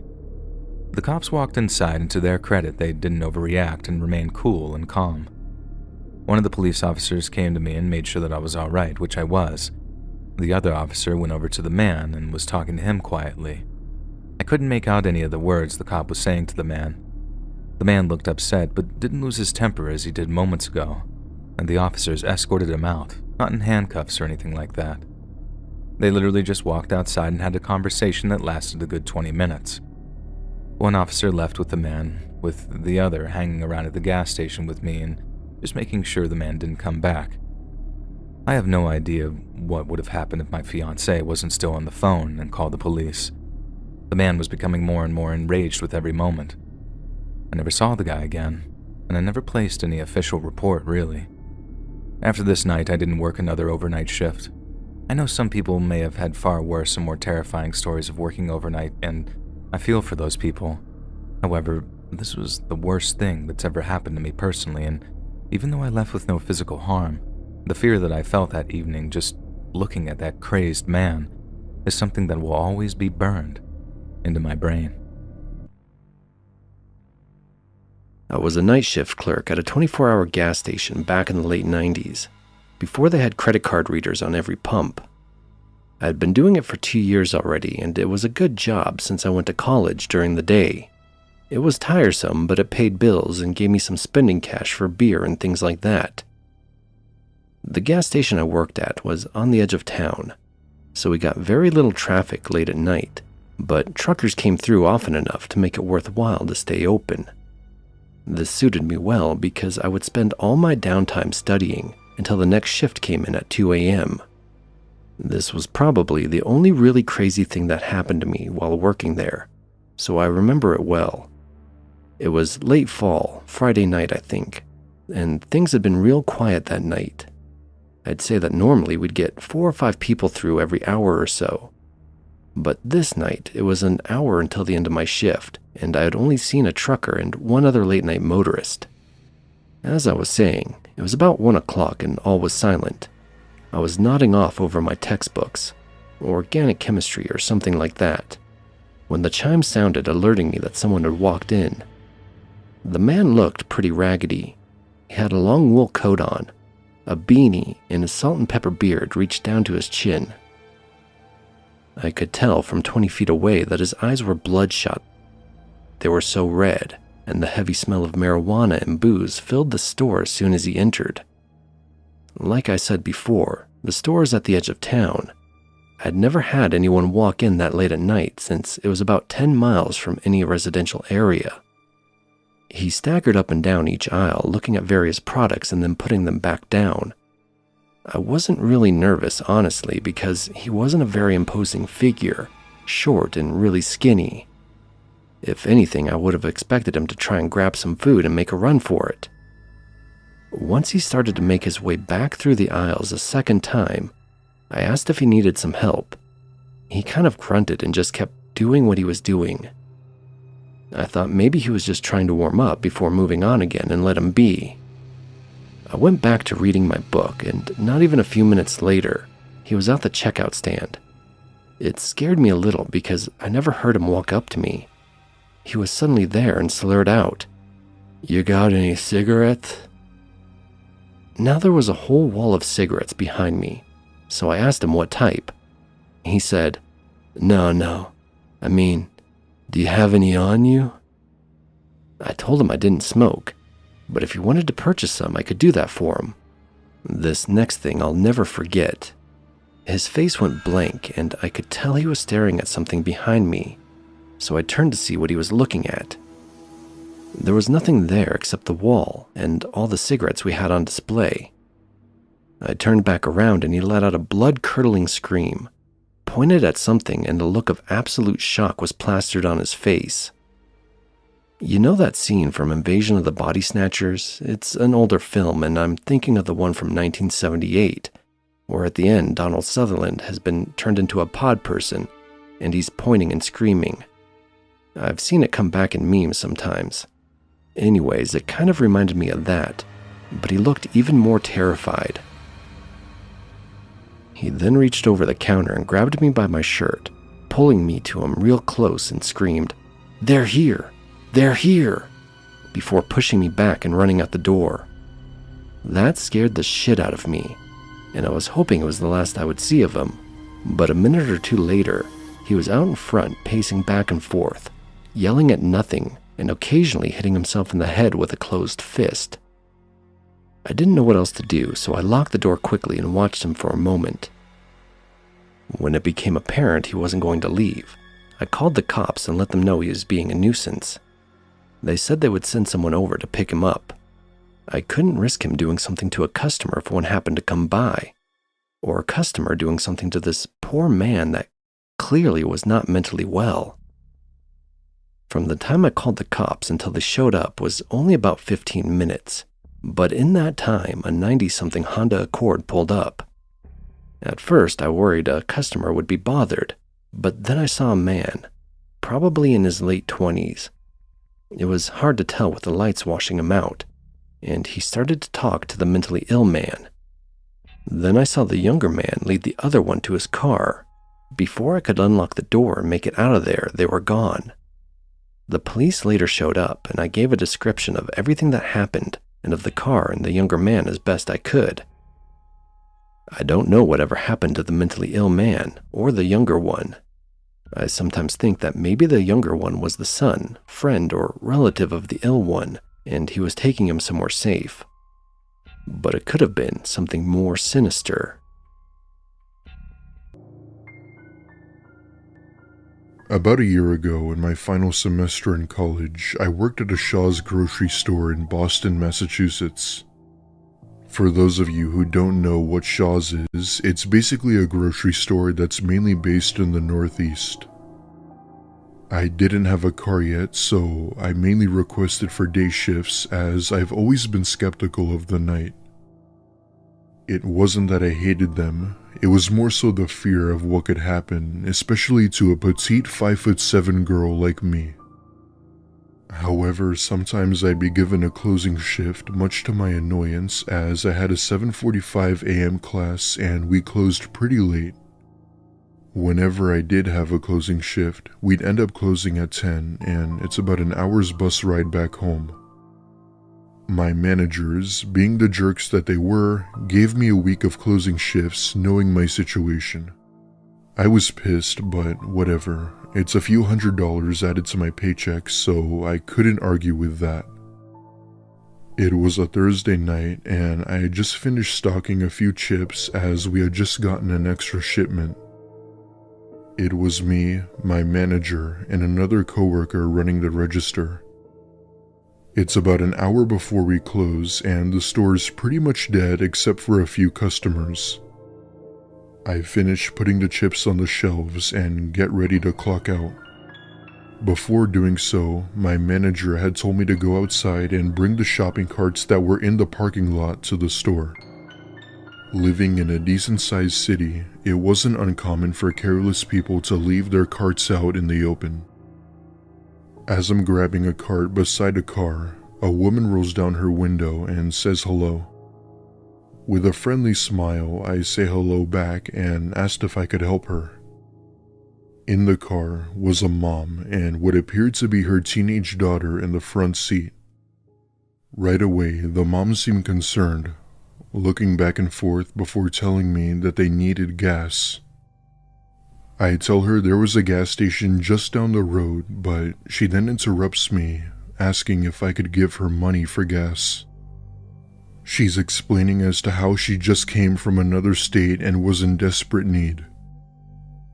Being a dirt poor college student, I barely made enough to pay for my own tuition. However, I didn't want to decline help to someone in need, so I take out my wallet and hand her a $5 bill. She stares down at the money and then back at me as if she wanted more when she said that it wasn't enough. I told her I was sorry and that was all I had. She then says in a more direct tone if I could get into her car and go down to the gas station to help her get gas. As I was about to respond, that's when I noticed the teenage daughter had been staring at me the whole time. She's sitting in the seat, giving me this dead stare while licking her lips as if she were planning on something. That was my cue to get out of there as something wasn't right. Thankfully, my manager had come out, and when he saw the car, it immediately pulled out of the parking lot and drove off. I remember running up to him and thanking him for noticing. He also knew something was wrong, as he could definitely see the fear and panic of my face. My manager took a picture of the car and was able to identify the year and model of it. I worked at that Shaw's for a good year after that and never saw that car again. Anybody who has ever worked at a fast food restaurant overnight knows just how unique some patrons can be. To add another variable to this already great combination, I worked at a 24-hour McDonald's that was directly off an exit, so it was a frequent stop for truckers, cops, drunks, and anybody looking to get hot food in the middle of the night. As you would expect, I met countless characters that I could describe. I could write a book about every strange and unique human I met while working at that job. I've even had some wild experiences with people who decided to have an all-out brawl right in the middle of the restaurant. But none of these experiences were scary, just crazy to witness, I guess. Only once in the 2 years that I worked at the restaurant did I experience something that really indeed horrified me. That night started like most nights that I did the overnight shift. I got there at 10, and it was extremely slow. It was always really slow at that time, and then you would get a rush from about 11:30 p.m. to 1:30 a.m., and then depending on the day, it would be sporadic throughout the night. On this night, I was hoping for a slow night. It was just one of those days when I was not feeling it at all. My car wouldn't start in the morning, and my husband tried to figure it out, but unfortunately, cars aren't his strong suit, so I was without a car. On top of that, I felt so under the weather. It happens to me every fall season.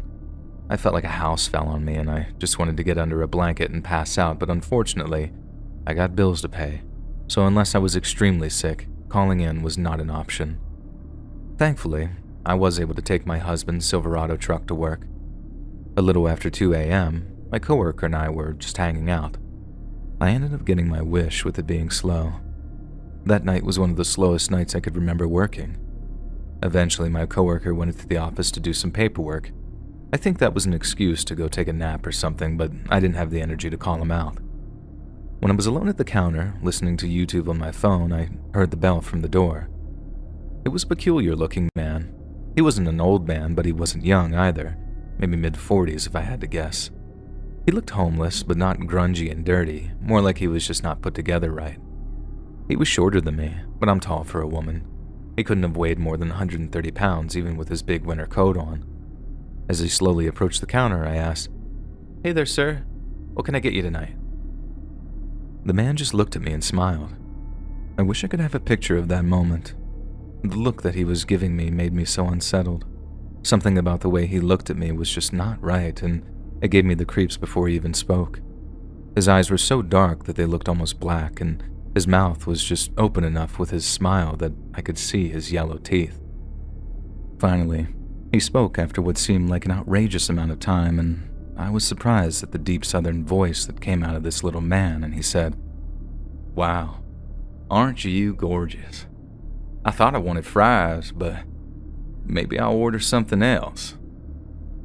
Yeah, so I know that's weird and creepy, but working this graveyard shift at a restaurant that gets a lot of customers who are under the influence, I'm used to weird attempts at flirting. So I just smiled and said very politely, "Okay, sir, well, when you know what you want, just let me know." The man now grinned from ear to ear, flashing his full set of yellow and gray teeth. He set his hands on the counter, and all I could see were his long and dirty fingernails. Trying not to look visibly disgusted, he spoke up again and said, "Forget the fries. What time are you done?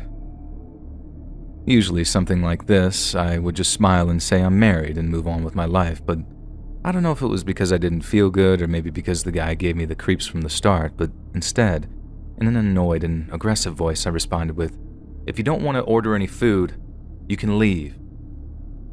The man started to laugh as if though I told him a great joke. Before I said or did something that I would regret, I turned around and started knocking on the office door. When my coworker opened the door, he could tell that I was visibly shaken. I told him about the creepy guy who was clearly in sight, and he smirked because he knew right away what I was dealing with. He told me to go take a break and that he would take care of the guy. Without even thinking or looking back, I grabbed my coat and went outside, sat in my husband's truck for 15 minutes and just listened to music. I had almost forgotten about that creep up until right before I went back inside. I noticed him wandering on the far side of the parking lot with a to-go bag in his hands. I was relieved that my coworker was able to get rid of him, and I decided to wait in the truck for another 5 minutes just in case. I didn't want this creep to see what vehicle mine was. When I finally got back inside, my coworker looked a little freaked out. I asked him about the interaction with that freak, and his answer just really freaked me out. He said in a tentative voice, "I don't know if I should tell you." I started to jokingly hit his arm, and I told him to tell me, to which he complied, and he said, "That guy was crazy. When I came out to take his order, he just kept asking where the girl was. So I told him that you went home for the night, and he started to lose his mind, screaming and swearing. I ended up just giving him a free medium fry just to shut him up and get him out of here.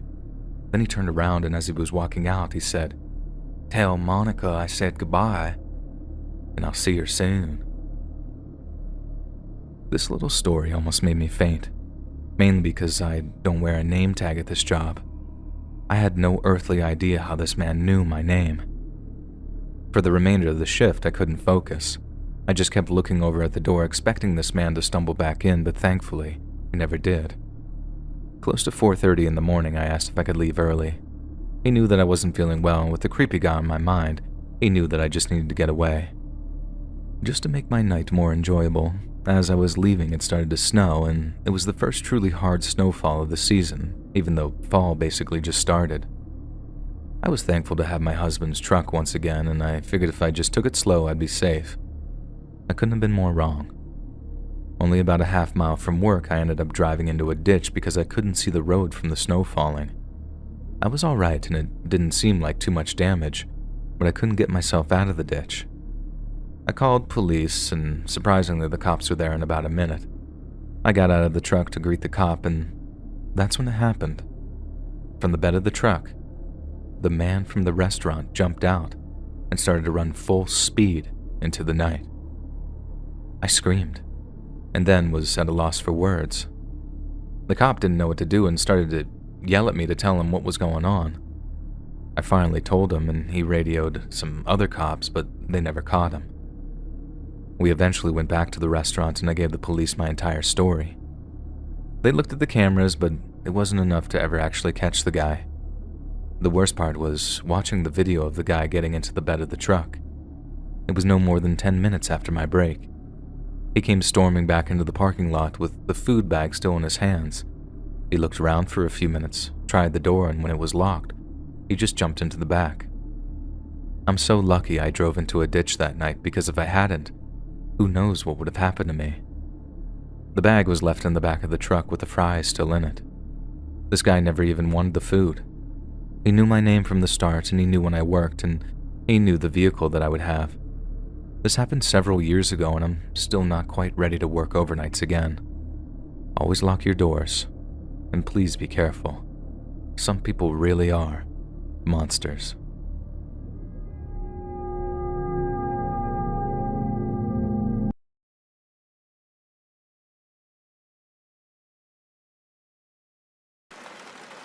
This happened in 2004.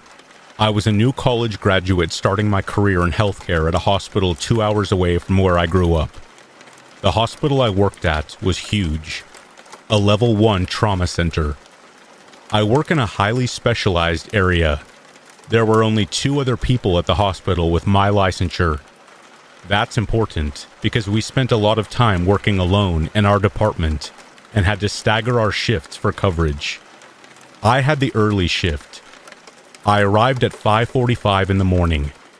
Staff parking was several city blocks away from the hospital, and they sent a shuttle to pick employees up. The lot was surrounded by an urban forest. The city tried to leave as much green space and trees as possible. There was nothing else near the parking lot at the time. Since I arrived so early, the shuttle service had to be called when I arrived.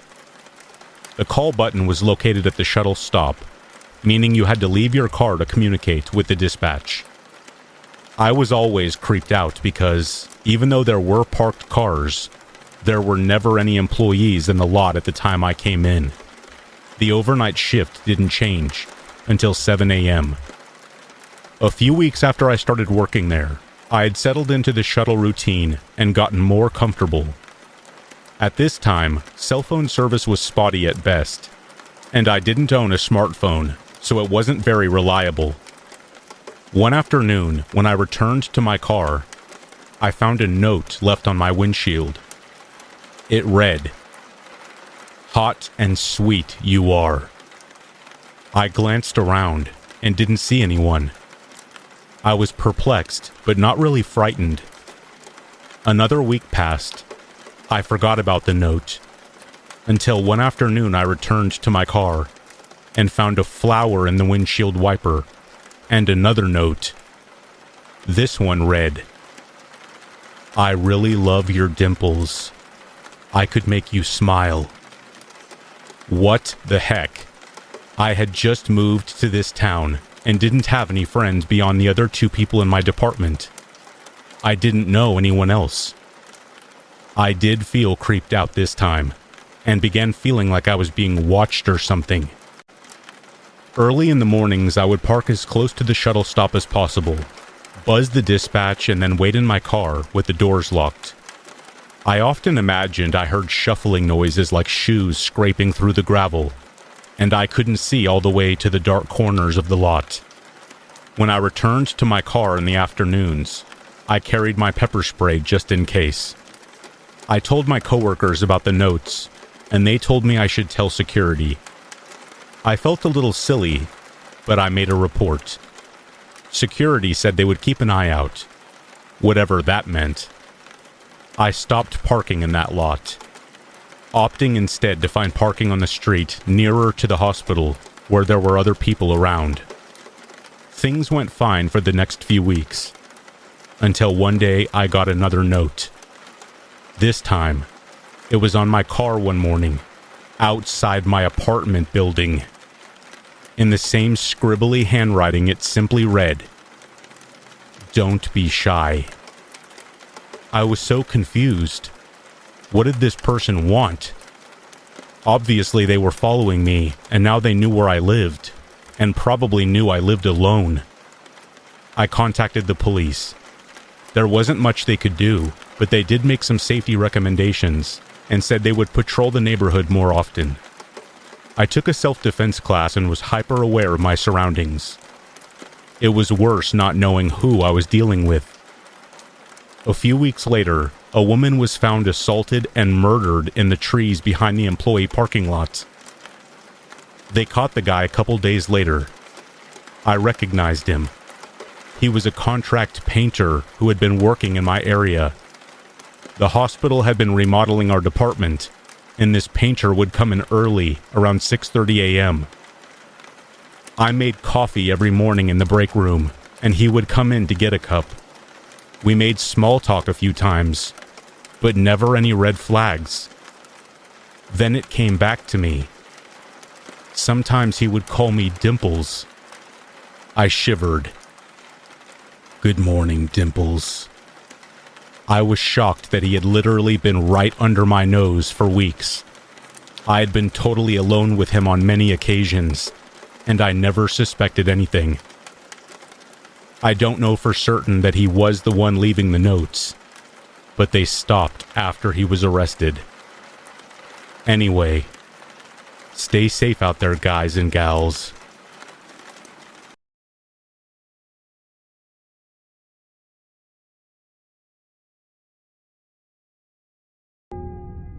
Like everyone else, the last few years have been hard.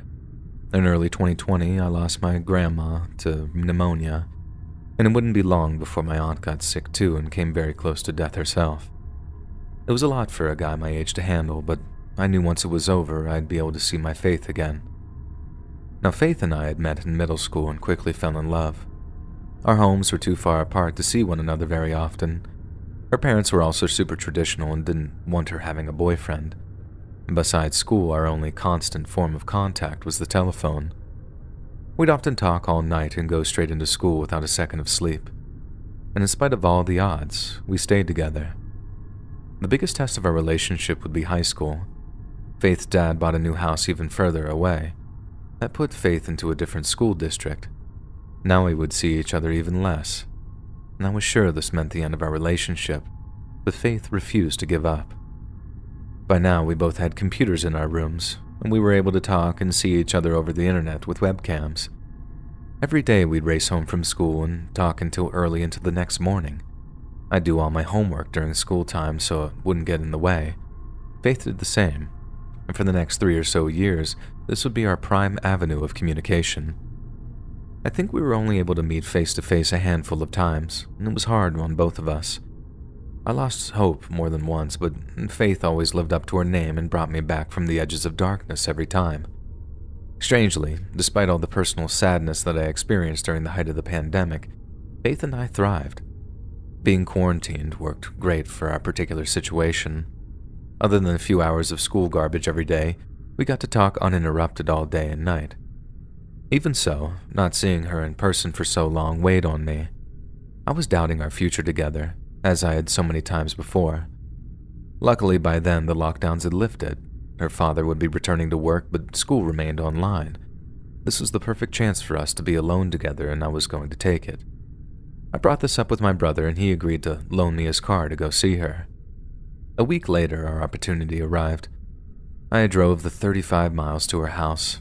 She rushed me inside and closed the door, and we held one another tightly for a long time. The energy was a bit weird between us, but we overcame it pretty quickly. We rushed off to her room for a little personal time, and I'd forgotten how great being with her was. Unfortunately, our time together was about to be cut short. I had just left her room. Faith was making us a snack when her dad walked in, and he began yelling at me instantly. Things like, "Where is my daughter? What did you do to my little girl?" Faith ran into the room and tried to calm him down, and it didn't help. In his defense, he'd never actually met me. Crazy, I know, considering we'd been together for so long, but our relationship hadn't exactly been normal. We tried to explain the situation, but her dad was just too angry to listen. He looked at Faith and I real closely and sneered, and this would be the point when everything came off the rails. "What have you two been up to?" His expression was so terrifying I didn't dare speak, and he looked back and forth at each of us, but we stayed quiet. "Answer me now. Did you put hands on my little girl?" I remember him saying. Now Faith's dad looked at her and asked her if I'd forced myself on her, and she, acting instinctively, blurted out, "No." We loved each other, and we'd been together since 7th grade. He knew what that meant, and I knew exactly what his expression meant. He gritted his teeth and lunged at me, and he was too fast for me. I was overwhelmed by his size and power, and he grabbed me around the throat with one hand and lifted me off the ground.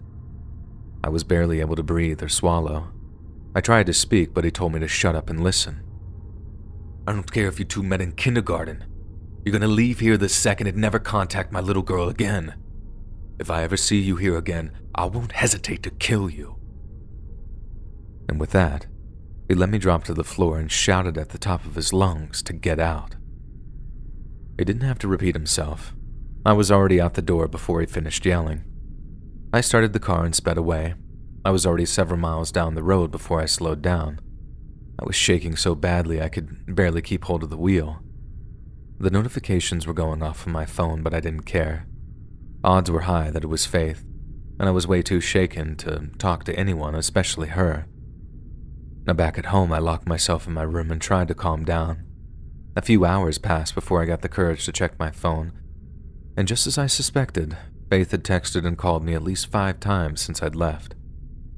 I wasn't sure what to do. I talked to my brother about it and he suggested that I sleep on it before deciding. It was hard, but I did get to sleep at around 3 a.m. When I awoke the next morning, my mind wasn't any clearer. In fact, now that I had time to rest, I was even more traumatized by what had occurred. I couldn't get Faith's dad's angry face out of my head. I honestly believed that he really would kill me if I gave him the chance. I remain in this cycle of indecision to this day. It's almost been 3 years since I've communicated with Faith, and I'm still unsure if I ever will. She still sends me texts from time to time, and I read them. It's hard to be out of contact after all the years we've been together, but as long as she lives at home, I'm not willing to risk my life for my family's. I looked into the eyes of evil that day, and I'll never forget it. Faith, if you do hear this or read this, I love you, and always will. But your father's a monster. I suggest you get away from him as soon as possible. And until then, we'll be doomed to be apart. One heart, forever broken in two.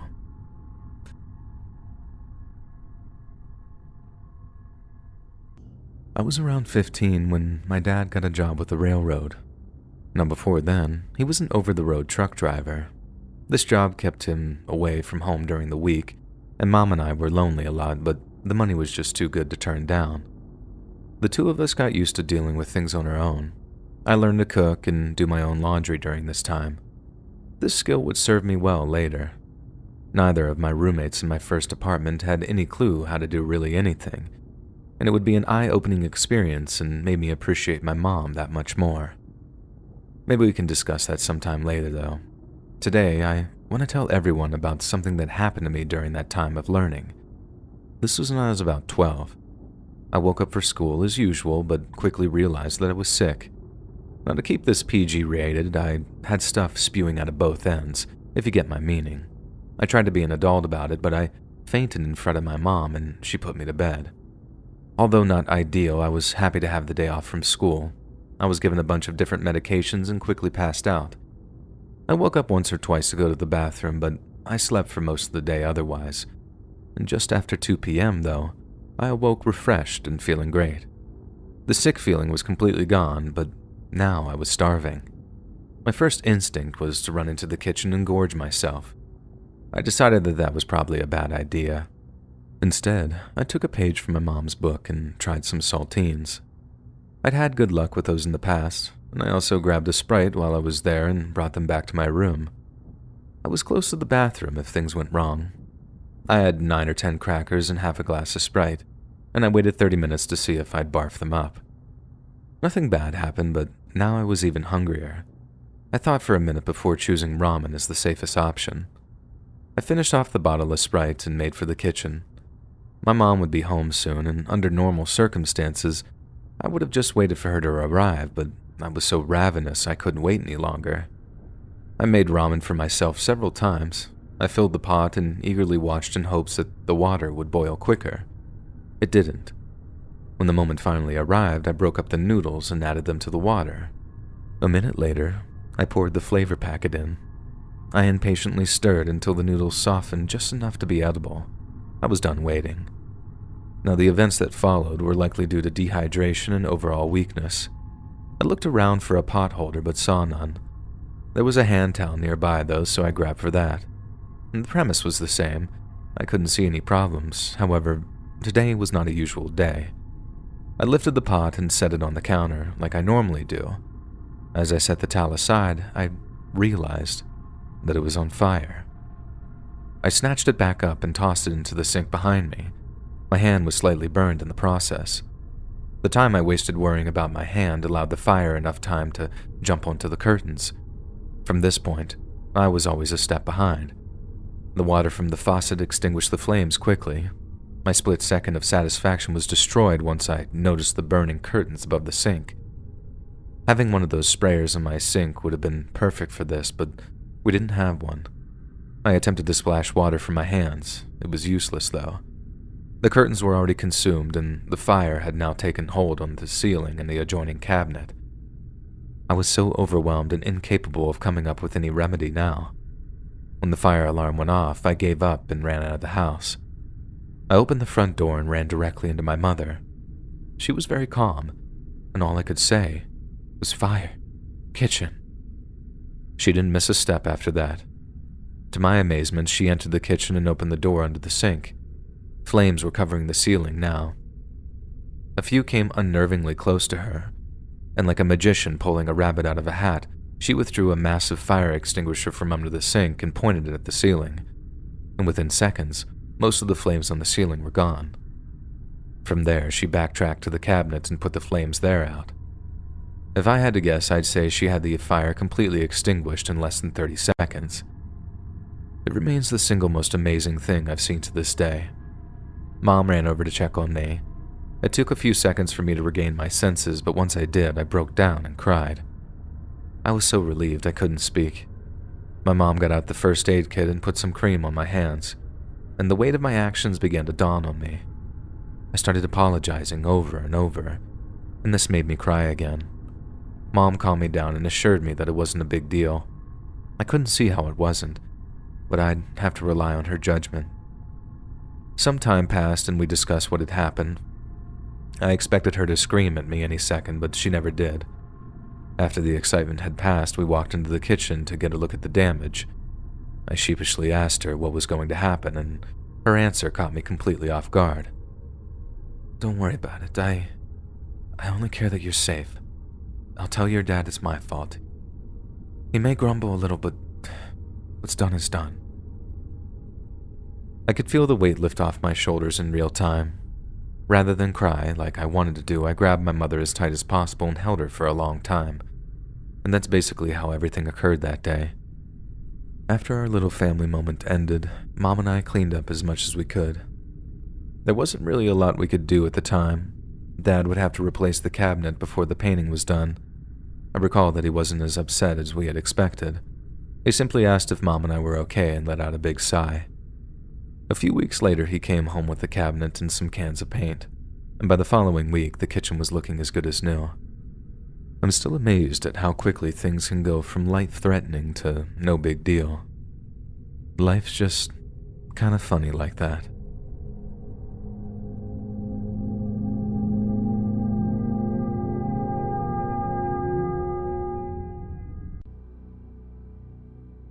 I'm from Nashville, Tennessee. Before I continue with this next part, I want to go ahead and say that I deeply regret doing the things I did when I was younger, and I don't condone breaking the law or doing the kind of things that I did back then. But anyways, I used to break into people's houses or garages, and I would steal whatever I could find for food money, or really whatever I wanted to spend it on. I should also mention that I lived in a very bad part of Nashville, by the way. But I would stay with my grandparents, who had custody of my older brother on the weekends. Well, this particular weekend, when I was about 13, I was going through some people's backyards looking for unlocked cars or garages. Well, I happened to notice a back door was open, about 4 or 5 inches with no lights on anywhere downstairs. So, being the 13-year-old kid that I was, I go into the house, and while tiptoeing through the house trying to steal stuff like TVs and game systems, as well as computers, I heard a high-pitched scream, but it was muffled, if you can understand what I'm saying. Well, that stopped me dead in my tracks and caused me to listen way more intently. After the muffled scream, I had heard a slap and what sounded like someone then telling them, "Don't bother screaming, because nobody can hear you screaming down here." So I slowly started walking towards the screams, and I found a door cracked open that led to the basement, and I could tell there was a light on in the basement. I end up laying on the floor and looking down the steps towards the center of the basement, and I see that a man and a woman are tied up to some chairs in the basement, and both are gagged.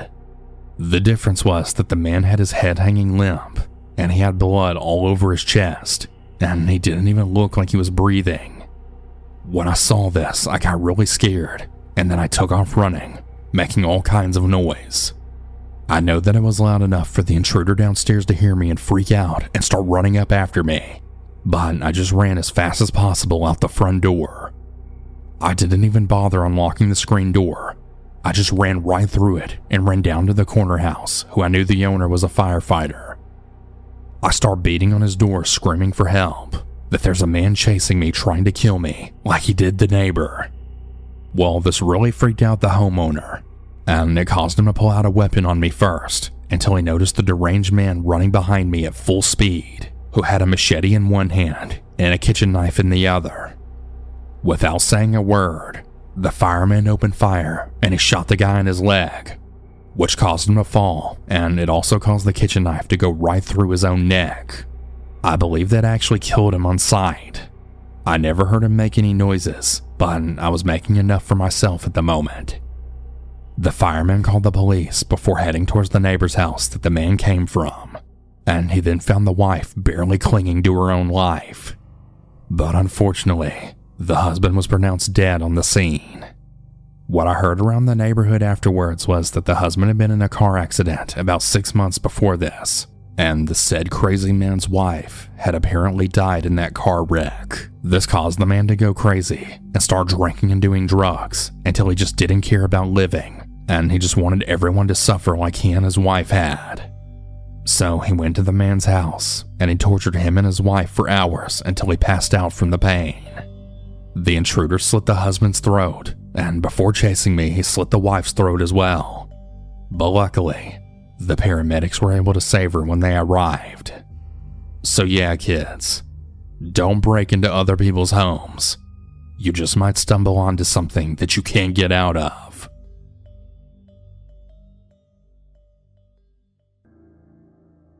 I'm a 19-year-old female, but this happened when I was 14. My family went to my aunt and uncle's house for some reason. I didn't want to go, so my parents let me stay home by myself. They said they were only going to be gone for a few hours, but at about 10 p.m., my dad called me. "Hey Ashlyn, we're going to be staying the night at your aunt and uncle's place. I love you. Good night." I didn't even have time to say anything before he hung up on the phone. I got frustrated because I didn't feel comfortable staying home alone then. I started to boil some water and make some ramen. When I was about to put the ramen in the water, I had heard the doorbell ring. I went to go look out the window and the door, but no one was there. For some context, the window has one of those half-circle ones at the top of the door. Anyway, I went back to tending the ramen when the doorbell rang again. I went to look again, but there was still no one there. My ramen was now done by this point, and I went to go sit on the couch to eat it. Once I was done and about to put the bowl in the sink, I had heard one of the basement windows then break. It was one of those windows that were very small and close to the ground. I just ran to my room at that point and I locked the door. After like 10 minutes, I slowly opened the door and there was nothing there. I went over to the basement door, which was right down the hall. I gathered all the courage to open up the door. It was really so dark down there, so I'd flicked the light above the stairs on. But what I saw next was absolutely disturbing. On the bottom step, there was a man there. He looked to be homeless. He was extremely skinny, like he hadn't even eaten in weeks. He was also smiling from ear to ear, holding a knife to his side. I just slammed the door and ran back to my room. I had a bit of a problem here. I left my phone on the coffee table in the living room, so I couldn't call the police. I then heard the basement door open. I just dove under my bed as I heard his footsteps getting closer. I heard my doorknob start to jiggle and shake. Then, I heard a small maniacal laugh. I got out from under the bed and started to open the window, and he then started banging on the door. I got the window open and jumped out. I ran to my neighbor's house, and they let me in to call the police. They arrived in 5 minutes and searched the house, while another cop started talking to me about the incident. They eventually found the man, and they brought him out in cuffs. They told me they found him hiding in my closet. I was terrified at this. I went in to grab some essentials, and I asked them to take me to my aunt and uncle's house. They did, and once we got there, I then told my parents everything that happened. It made me so scared to think that he was waiting for me to come back. I developed severe paranoia and I had to start going to therapy in 2019 for this. Luckily, I'm doing better now, and last I heard about the man, he was still locked up, probably for something else. I was told he's going to be sent to a mental facility on July 21st, 2022, and I really do hope that he gets the help he needs. This happened about 3 weeks ago. It was roughly about 3:30 in the morning, and I was watching some YouTube videos. I saw my dog's ears perk up, and he walked to the back door. I figured he needed to use the restroom, so I went to let him out. When I made it over to the door, I unlocked it, and I was about to open the door, when something then told me to click the light on first. When I did so, I then saw something quickly flash behind the side of my house. I felt uneasy, but I opened the door and let the dog out. He immediately bolted to the side that I saw the flash, and then disappeared into the dark. I then grabbed my dad's 12-gauge shotgun that we keep hidden by the back door for emergencies. I grabbed my spotlight and looked around, but I couldn't really see from the porch. I closed the door and I stepped off the porch, calling my dog's name.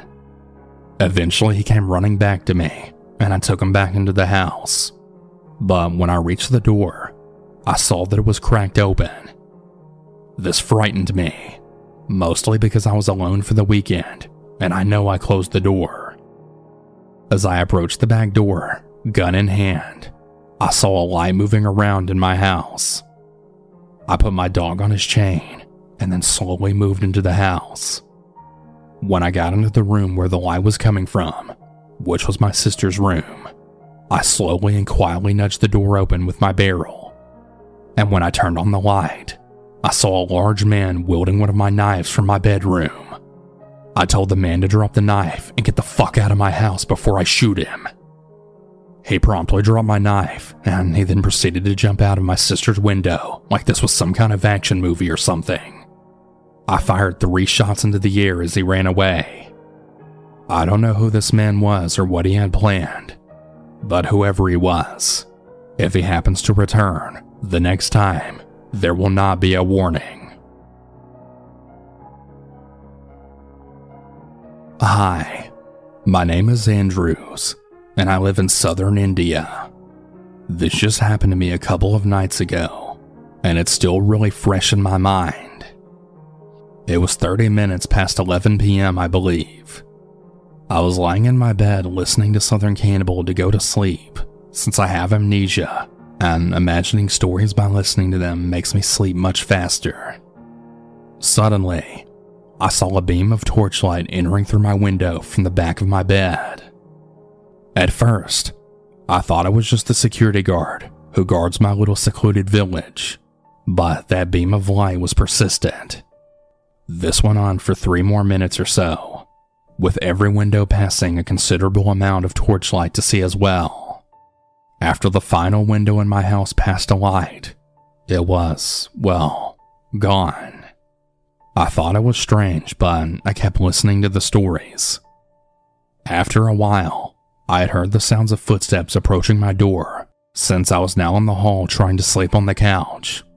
I paused the story, and I had then looked out through a large vertical window facing the outside of my house. I dropped my AirPods case in shock, as I then saw a man wearing a kerchief around his mouth trying to do something with the lock. I then heard the sound of my lock turning.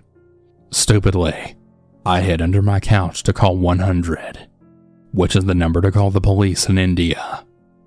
The man then entered my house and started looking around the house. The operator then said that it would take the police from the nearest police outpost at least 10 minutes minimum to arrive in my house.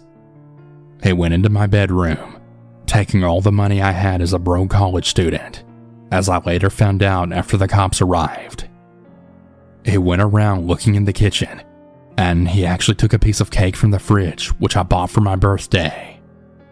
After that, he just left. I didn't go out to check if he had gone yet, because I saw him holding some sort of weapon, which I believe was a pipe. After what felt like an hour, but only 5 minutes, the cops arrived. The policeman arrived and announced their presence. I yelled from behind the couch, telling them that I was the one who called them. I then came out and they questioned me. What they said next sent chills down my spine. An old man who lived a couple houses down from the neighborhood actually called the cops, saying the same thing as I did. There was one key difference between him and me though. He was dead and I was alive. He was apparently bludgeoned with the supposed pipe that the thief was holding, and there was blood everywhere. The thief must have inspected the windows to see if anyone was in my home, and I guess after checking it out, he thought that no one was home and broke in. Needless to say, I didn't get any sleep that night, and I also got nightmares for the next few days, thinking of what would have happened if I hadn't paid attention to the lights and I was still in my bed, or if I was listening to those stories with high volume. The police said they'd look into the case more and keep me updated. To this day, I've received no updates, and I'm still very afraid that that murderous psycho of a thief is still out there. I know everybody says this, and it's very cliche, but stay safe out there. Always lock your doors and windows.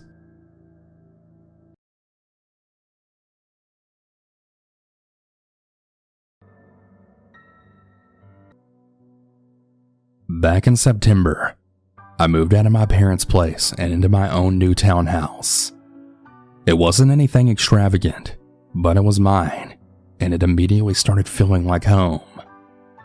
I live in a quiet neighborhood where basically there's no crime, and everyone keeps to themselves. At the time this story took place, I lived completely alone. I wasn't really sure what to make of it, and I still have more questions than answers. Everything was going really great in my new place for about a week. That was until one night, at about 3 a.m., I was home alone asleep, when I then awoke to the sound of my doorbell ringing. I thought for a moment that I might have just dreamed it, but my fears were confirmed when I then heard the doorbell chime once again. Surely no one ringing my doorbell at 3 a.m. had good intentions. My bedroom's on the second floor and looked straight down to the front steps. I sat, trying to will up enough courage to look outside. I eventually felt confident enough to look, but to my surprise, there was no one there. I honestly wasn't sure whether this made things better or if it just made the whole thing even more unnerving. I eventually calmed down and then slept for the rest of the night. I later on checked outside in the morning, but I didn't see anything. I went on with my day and just forgot about the whole thing. Fast forward a few weeks, and the same thing happens again. Once again at around 3 a.m. A feeling of dread filled my body as I sat bolt upright in bed. I could feel my own heart beating in my throat. I cautiously peered through my curtains, and again, no one was there. This was just not making any sense. My doorbell never rang on its own during the day, and it was way too high for any animal to reach it.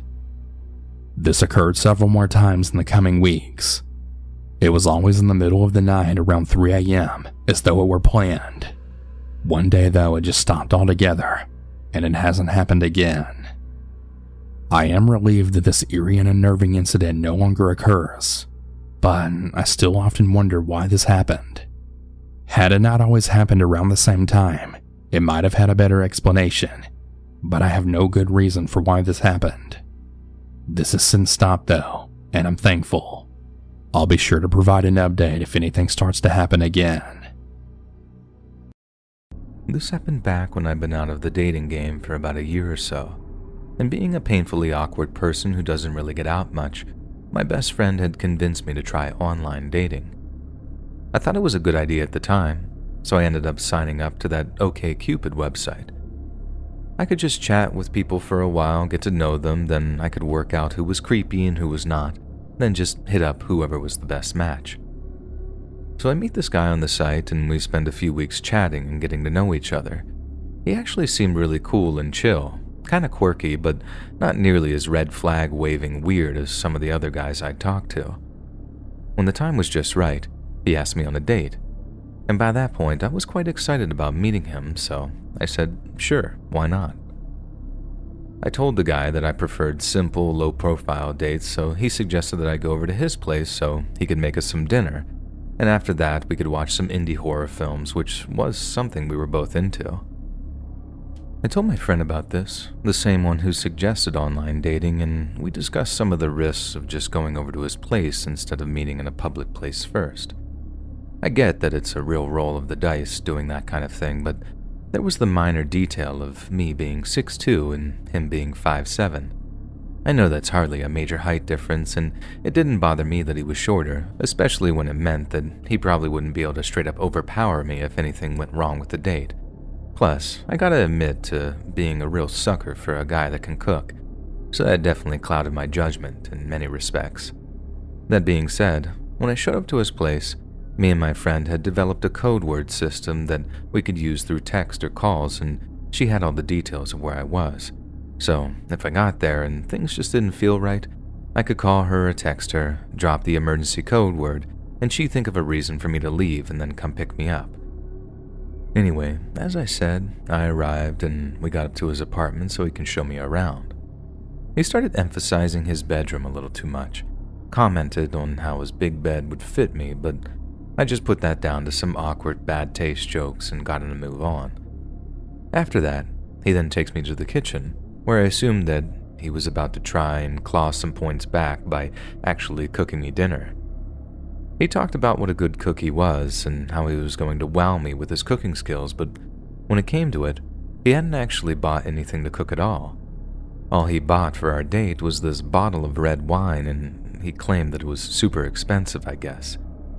I made the mistake of showing up on an empty stomach, thinking that he was actually going to cook for me, so when I found out that I wasn't about to be fed, I was very disappointed, and actually kind of angry too. But then, instead of understanding why I'd been so annoyed, the guy kept emphasizing the bottle, telling me how he'd spent like $100-something on it, and that I should be more grateful that I actually dug deep into his pockets to buy us something like that. Don't get me wrong, I like wine, but I don't know wine. So to me, that thing could have been the rarest bottle in existence or the cheapest crap from the crummiest liquor store, and I've never have known it. So instead of having dinner, we ended up talking over this bottle of wine, which I'll admit was pretty good, but not something I'd ever pay hundreds for. The first actual red flag I noticed was when it became blatantly obvious that he was trying to get me wasted. There came a point where if I took so much as a sip from my drink, he'd be all like, "Want a top off?" and pour even more wine into my glass. That combined with the not making any kind of dinner at all, and I started to get very uncomfortable. I still figured that he was just trying to be romantic or whatever, and that he was just dumb as opposed to malicious or predatory. So, after pretty much forcing him to let me eat the remains of a bag of chips and some toast, I felt together enough to just carry on with the date and see where things went. I mean, he was also drinking pretty heavily, and I always figured those kind of guys would pretend to drink or something just to make their date drink more. But he was chugging that wine down like a trooper, so I just slowed my sips until all the wine was gone, then we headed to the couch for some movies. Anyway, we sit on the couch and I ask what movie he'd pick for us to watch. He'd already picked something out and was keeping it a surprise until I got there and had teased me with a selection all day like, "You're gonna love this movie. It's so hardcore, so underrated," stuff like that. Gotta admit too, I was actually pretty stoked to find out what he'd picked, as I knew that he had good taste and we shared a lot of favorite indie horror movies. But then instead of some hidden gem I'd never heard of, something I could actually take an interest in, something that might salvage what had been a pretty crappy date so far, he pulls out a Serbian film. Now, for those that don't know, a Serbian film basically bills itself as the most graphically gruesome and disturbing movie of all time. I know some people are really into it and can talk for days about all the metaphors, hidden meanings, and theories surrounding it. But me personally, I hate it. It's just an increasingly violent but meaningless mix of gore and adult movies that has zero value past shock. So when he suggested we put it on, I very politely asked if he had anything else in mind because I'd already seen a Serbian film and I wasn't all that excited about watching it again, obviously. But nope, He insists we watch it, picking up on the fact that I wasn't into it and then trying to tell me that the only reason I didn't like it was because I didn't understand it. I pretty much decided there and then that this guy wasn't getting a second date, and as much as I was mad at how patronizing he was, I just kept my cool and got my phone out to text my friend our emergency code word so she could end the date. As soon as I got my phone out and started typing, the guy is like vocally irritated when he says, "Who you texting?" His tone and attitude once again affirmed why he wouldn't be getting a second shot at this, but again, I just kept my cool and replied, "Just letting a friend know I'll be home late tonight." This is something me and my friend had already planned out, and it worked like a charm. The guy totally thought that he was in the clear and calmed back down again on the assumption that I was going to give him some or whatever. Then a few minutes later, my girl comes through with the call and puts on an Oscar-winning performance that there had been a break-in at our apartment. We live separately. The call volume was loud enough that the guy could hear, and all I had to do was act naturally and sell the bit. My friend then asks if I need a ride from somewhere, and I tell her this guy's whole address, down to the zip code, just to subtly let him know that someone knew where I was. I thought I was going to be out of there in maybe 10 to 15 minutes, but then my friend tells me how she had to drive her little sister somewhere and that she was 40-something minutes away. I was livid. It turned out that she had to run an errand for her mom whose car was in the shop, so I guess it was just bad luck more than her not sticking to the plan. But still, I was pretty horrified to think that I'd have to sit through 40 more minutes of such a gross film with a guy that had gotten way weirder and creepier as he'd gotten drunker. For the next 30 minutes, I had to sit through the guy giving me this whole thesis on why a Serbian film is the best indie horror movie since the Blair Witch Project, and that the reason it's so horrible is because it's a mirror which reflects a decaying society or some nonsense. As the minutes tick by, increasingly weird and gruesome things are happening, but basically, there comes a point when something super gross is happening and a kid is involved, I'll just say that. I don't want to tell you exactly what happens in the movie, less because of spoilers and more because it's so disgusting that I don't want to type it out. But it gets to this really bad part of the movie, and the guy next to me starts breathing super heavy and loud through his nostrils. He'd also insisted on turning the lights off, by the way, which admittedly I did agree to. But then picture the sound of heavy breathing right next to you in a dark room, and you understand how creeped out I was. I gave my head the tiniest little turn, straining my eyes to see what he was doing, and saw him just staring at the screen. First time he'd been quiet for pretty much the whole movie. I then actually turned to face him to say, "You good, dude?" And after giving me this weird little groan of, huh? Actually scoops up the couch a little to be closer to me, like so close our hips are touching. I tell him, "Whoa there, buddy, way too early for that move." But he just sort of whines again and replies, "Why not?" Thankfully, it really was coming close to pickup time, so I could use that as an excuse as to why we couldn't start doing anything. But then he saw it the exact opposite way. Because I was leaving soon, he felt all entitled to getting a little something. Two waves of grossness hit me, one after the other. The first was how poorly he timed his little move on me, coupled with the actual physical contact. Both made my skin crawl, but the second wave of grossness hit me way harder because that's when I considered what had actually prompted his little finesse attempt. He'd been staring super intently into some of the grossest, most obscene stuff I'd ever seen on film, and that's what had him wanting to make out. I cannot overstate how completely creeped out I was. I remember recoiling a little, but then he tried to put his hand on my thigh, and then that was it. I was out of there. I didn't care if I had to wait in the street outside. I was not spending another minute in this creepy, handsy guy's dark apartment.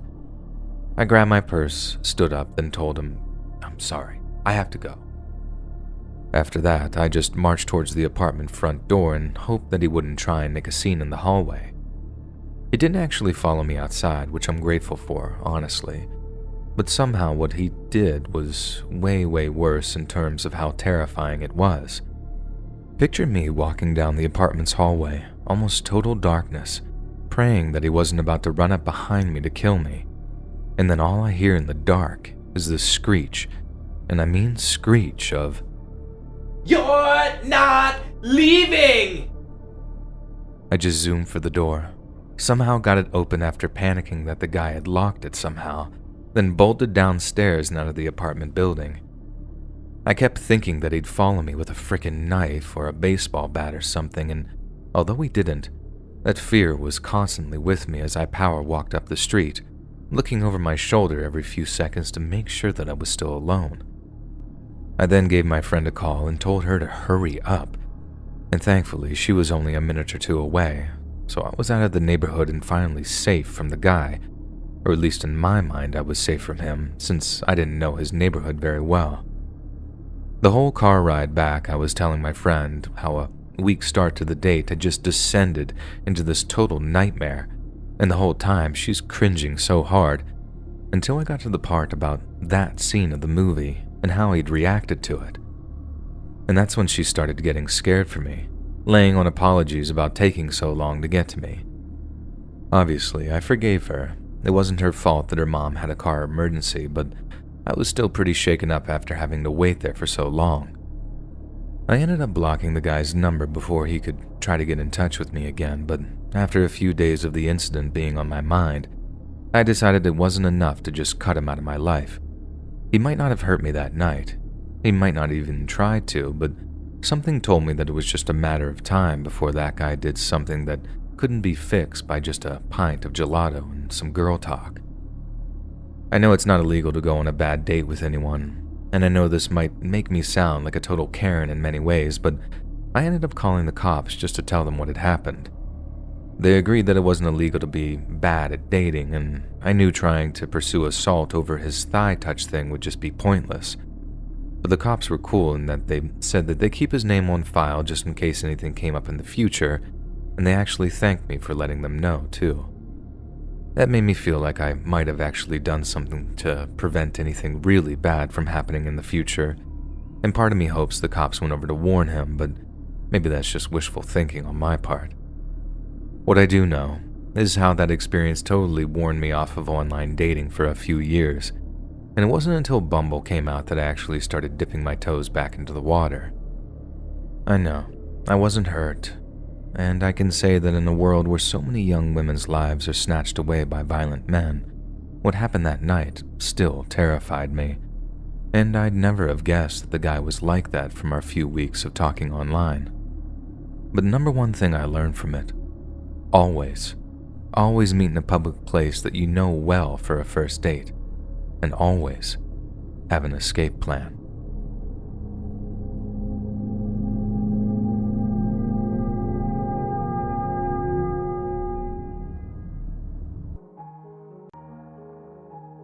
This took place in the late 1990s, not too long after I graduated high school. A little backstory first. I met this guy when I was about 14 or 15. He was older than me. I never really knew his age since he often lied to me about it, but he was at least a few years older than me. He became my off and on summer fling / romance for a few years. Nothing really serious. When I was a senior in high school, we connected during the winter one night, and he asked me to be his girlfriend. I did like him a lot, so we started dating full time. He was sweet. I missed most of the red flags, like him worrying about all the other guys in class noticing me if I wore a dress or something. Right after my 18th birthday, we moved in together. I was still in high school, and I had an after-school job, so I thought I could handle it. Plus, I thought it would be a helpful life partner and we could get a life together. I was wrong. I graduated high school and ended up getting 2 jobs, and he would keep quitting any job he had. I was also preparing to go to a local college. I was determined to do it all though. After about a year of this, and some really crazy fights that became physical, I ended up just becoming numb to the life I was living now. I say physical, but the truth is, he was physically abusive. Between the physical and mental abuse and torture, he wore me down. I knew I deserved better. I knew he was lying every single time he told me that he would never hurt me again. I also believed him when he told me he would kill me and think nothing of it. I won't tell every single time he beat me, but one of the times I truly thought he was going to murder me. I had been at home with our baby boy while he was out with friends or whatever he was doing. It was a pretty good night. I enjoyed being a new mom, and I'd liked the time away from the guy. It was relaxing. I'll refer to him as Asshole. Well, Asshole came home later this winter night, and he had brought a friend with him. I knew the friend, but not too well. They came in the house, and everything seemed to be going okay. But I noticed that Asshole was being a little sarcastic with his tone towards me. It was a fake nice and sarcasm that usually came before he wanted to start a fight. I then prepared for him to start arguing. I thought that his friend being there would be a safety net of some sort. Boy, was I wrong. I made sure not to do anything to make him mad. I stayed close to my little boy and let him and his friend just hang out, talk, and drink, and whatever they were doing. I couldn't pinpoint exactly what caused him to snap that night, but he did. It was the worst I'd ever seen him. He wanted to fight me. He screamed in my face that he was going to beat me like a man, all while I was holding our baby. His friend followed him, or at least not standing too far away from him. I tried to run, but he blocked me before I could get away. He told me he was going to kill me. I saw his friend just standing there, panicked. I handed him my baby and then said, "Please don't let anything happen to him." The moment my baby was in his friend's arms, I felt my hair being ripped out of my head. Asshole began kicking and hitting me. I got away long enough to make it to the living room where our landline phone was. I dialed 911, and right as I hit the third, he picked me up and then slammed me down on the ground. He slammed the phone down to hang it up and then cracked me on the face with it. I thought for sure that 911 call didn't go through.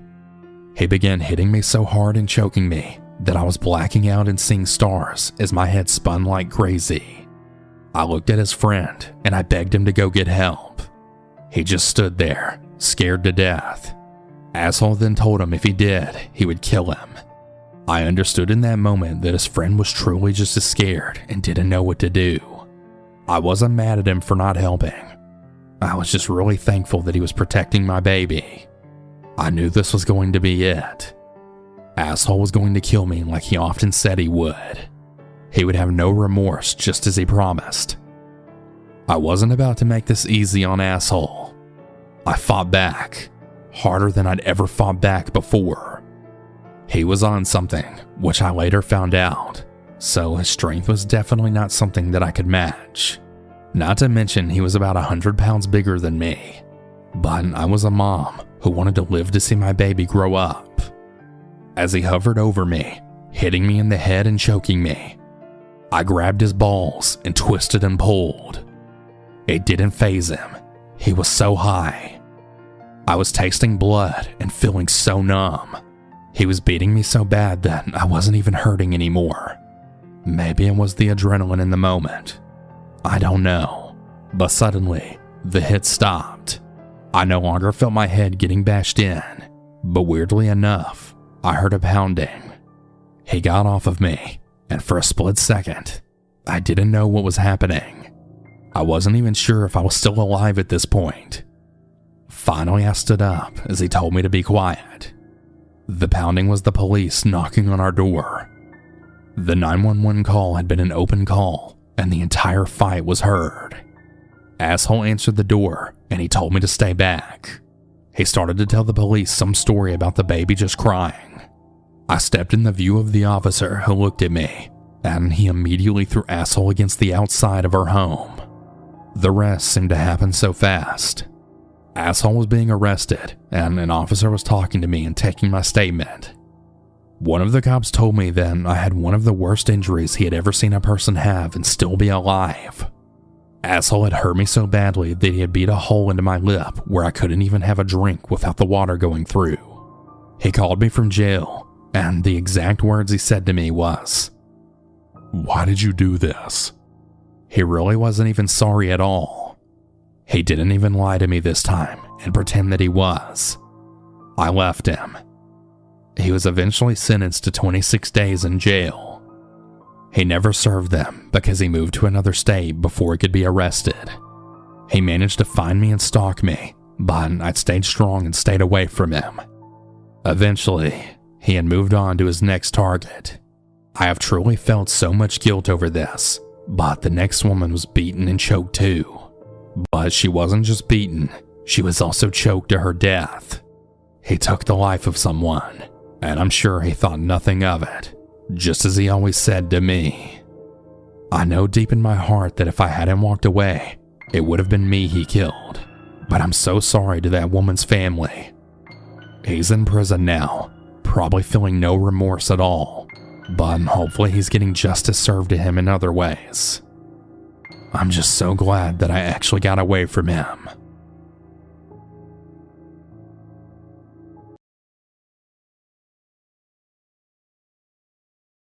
I'm a cow farmer in the Midwest. It's not the best work, but it is work, and with how hard it is to find a job with decent pay these days, I've learned to appreciate it. The job entails cleaning up after the cows, checking their hooves, milking, and helping them give birth when necessary. It's a pretty messy job when you look at it from the outside, but I've gotten pretty used to it. I don't even smell the stink anymore like I did when I first started. It used to be almost unbearable, but now, really nothing. The farm was my father's before me and his father's before him. And the story I'm about to tell you is my dad's. He told it to me back when I first started the job as almost what not to do when tending to the animals and working on the farm. He's long passed now, God rest his soul, but this story has haunted me for years, so I figured I'd let other people hear it and judge it for themselves. This is back in the 60s when Dad was in his early 20s. He worked on the farm with his father, Bill, at the time. He hated it. He hated the stench that would only get worse when the heat came in the summer, and picking up after the cows was the worst. See, the cows stayed in this huge barn. It was actually more like a big warehouse where they're fed and kept throughout the night. They got to graze during the day, and throughout the night the cows would defecate and their feces drop to the concrete floor beneath them. Then in the morning, when the cows would go out to graze, my dad would take a really long hose and spray the droppings to the end of the building down a shaft that leads to a big tank below the barn.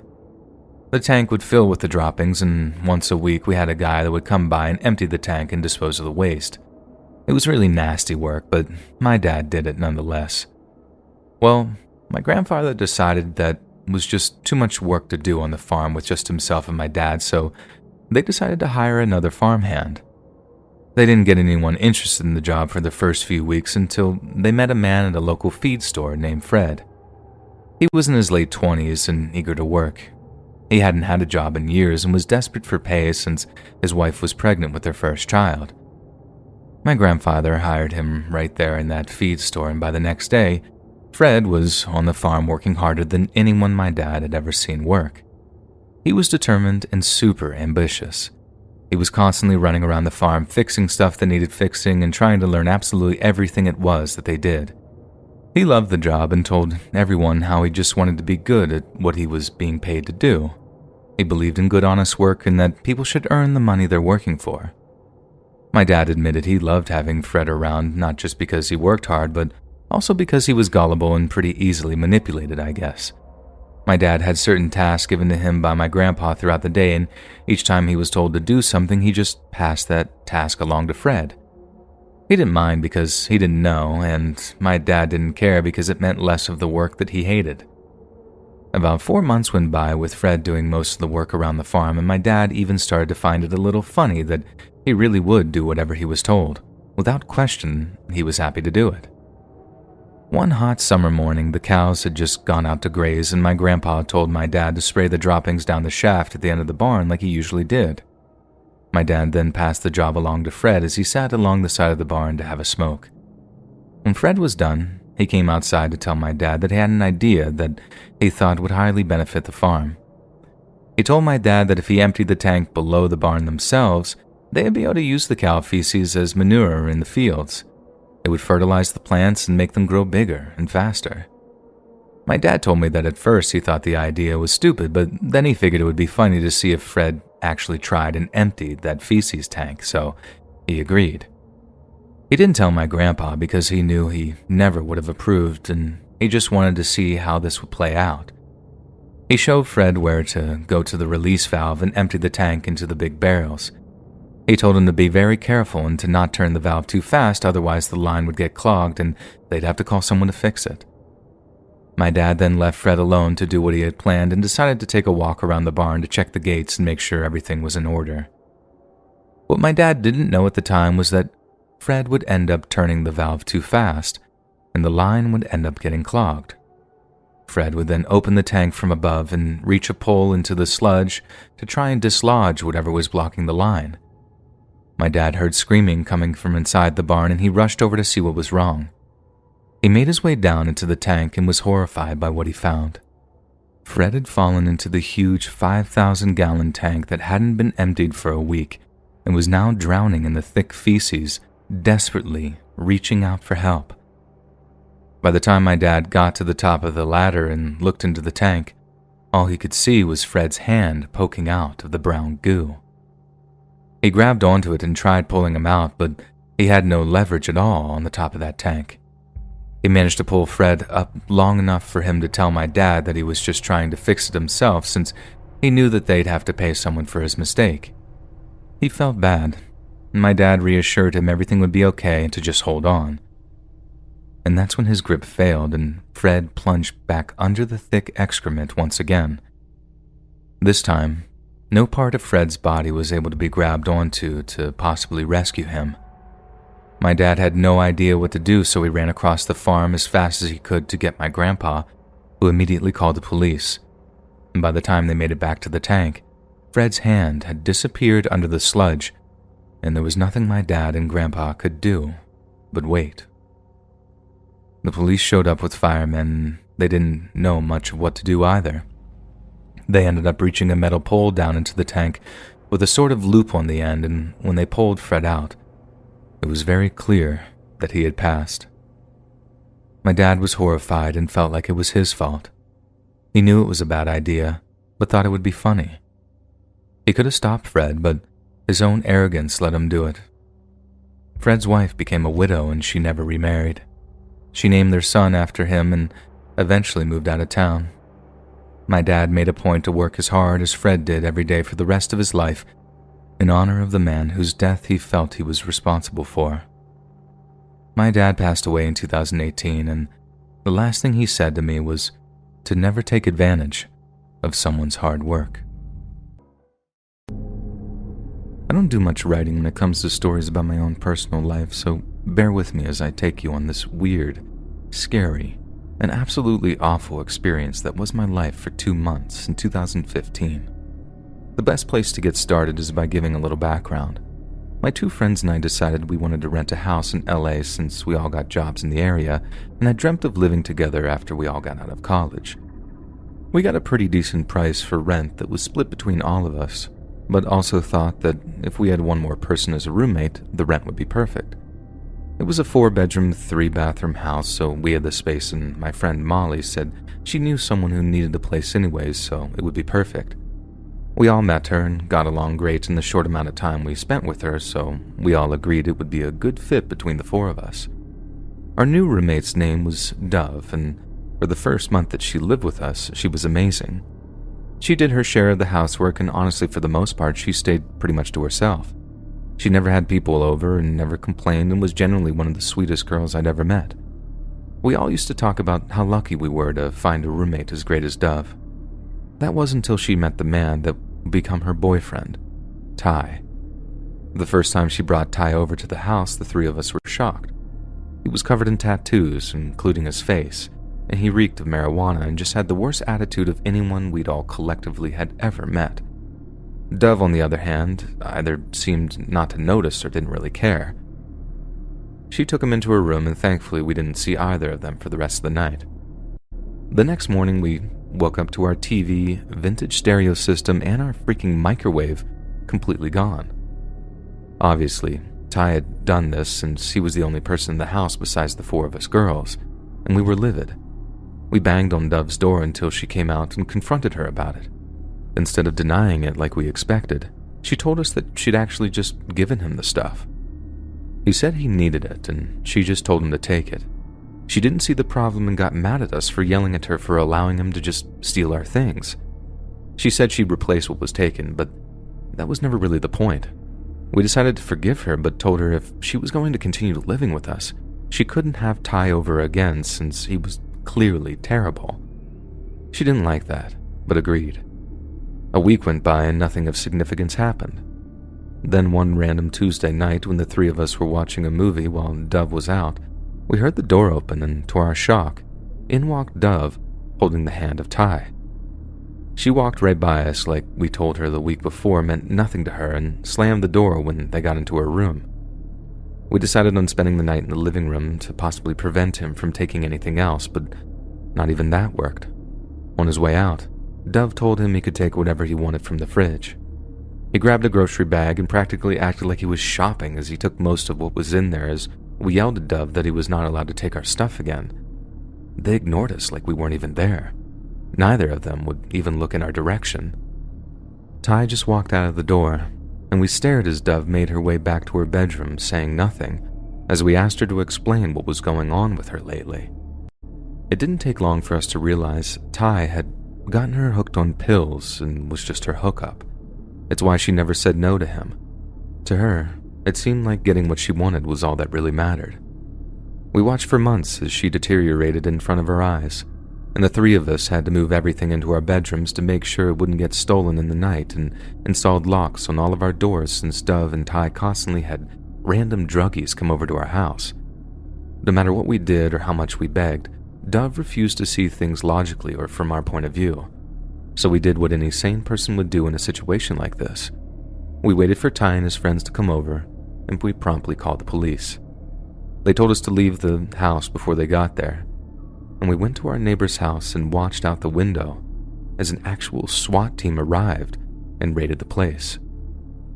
Ty and a couple of his friends were arrested for multiple different things involving drug possession and sales, which we did mention, but we never expected this kind of reaction from the police. Dove was let go since Ty took the blame for everything. We were relieved.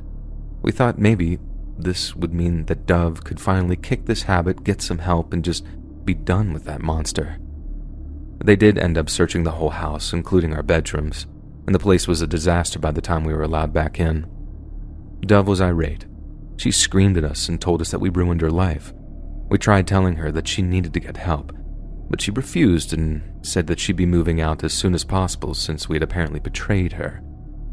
We felt bad for her in the situation that she was in, but we were all kind of relieved too.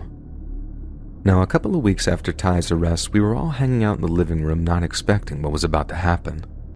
All of a sudden, the door burst open, and in came 4 guys wearing blue and black ski masks. They ran over to us as we were screaming and grabbed the 3 of us as one went into Dove's room and pulled her out as she was kicking and screaming.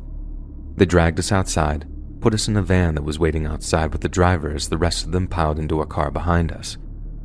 I was positive the neighbors had heard what was happening, and all I could do was hope that one of them had called the police. Once we were in the van, one of the men took our phones and told us all to be quiet. He drove for at least an hour with no words spoken until the van pulled over. They opened the door and threw us out. We were standing in the middle of a dirt field as they tied our hands behind our backs. Dove seemed the calmest as we all were beginning to beg for our lives. They told us we shouldn't have ratted out Ty and that we'd be paying for it with our lives. We all started to cry and beg and plead, but Dove, she seemed like she was laughing, and she started cracking up and calling us babies for crying.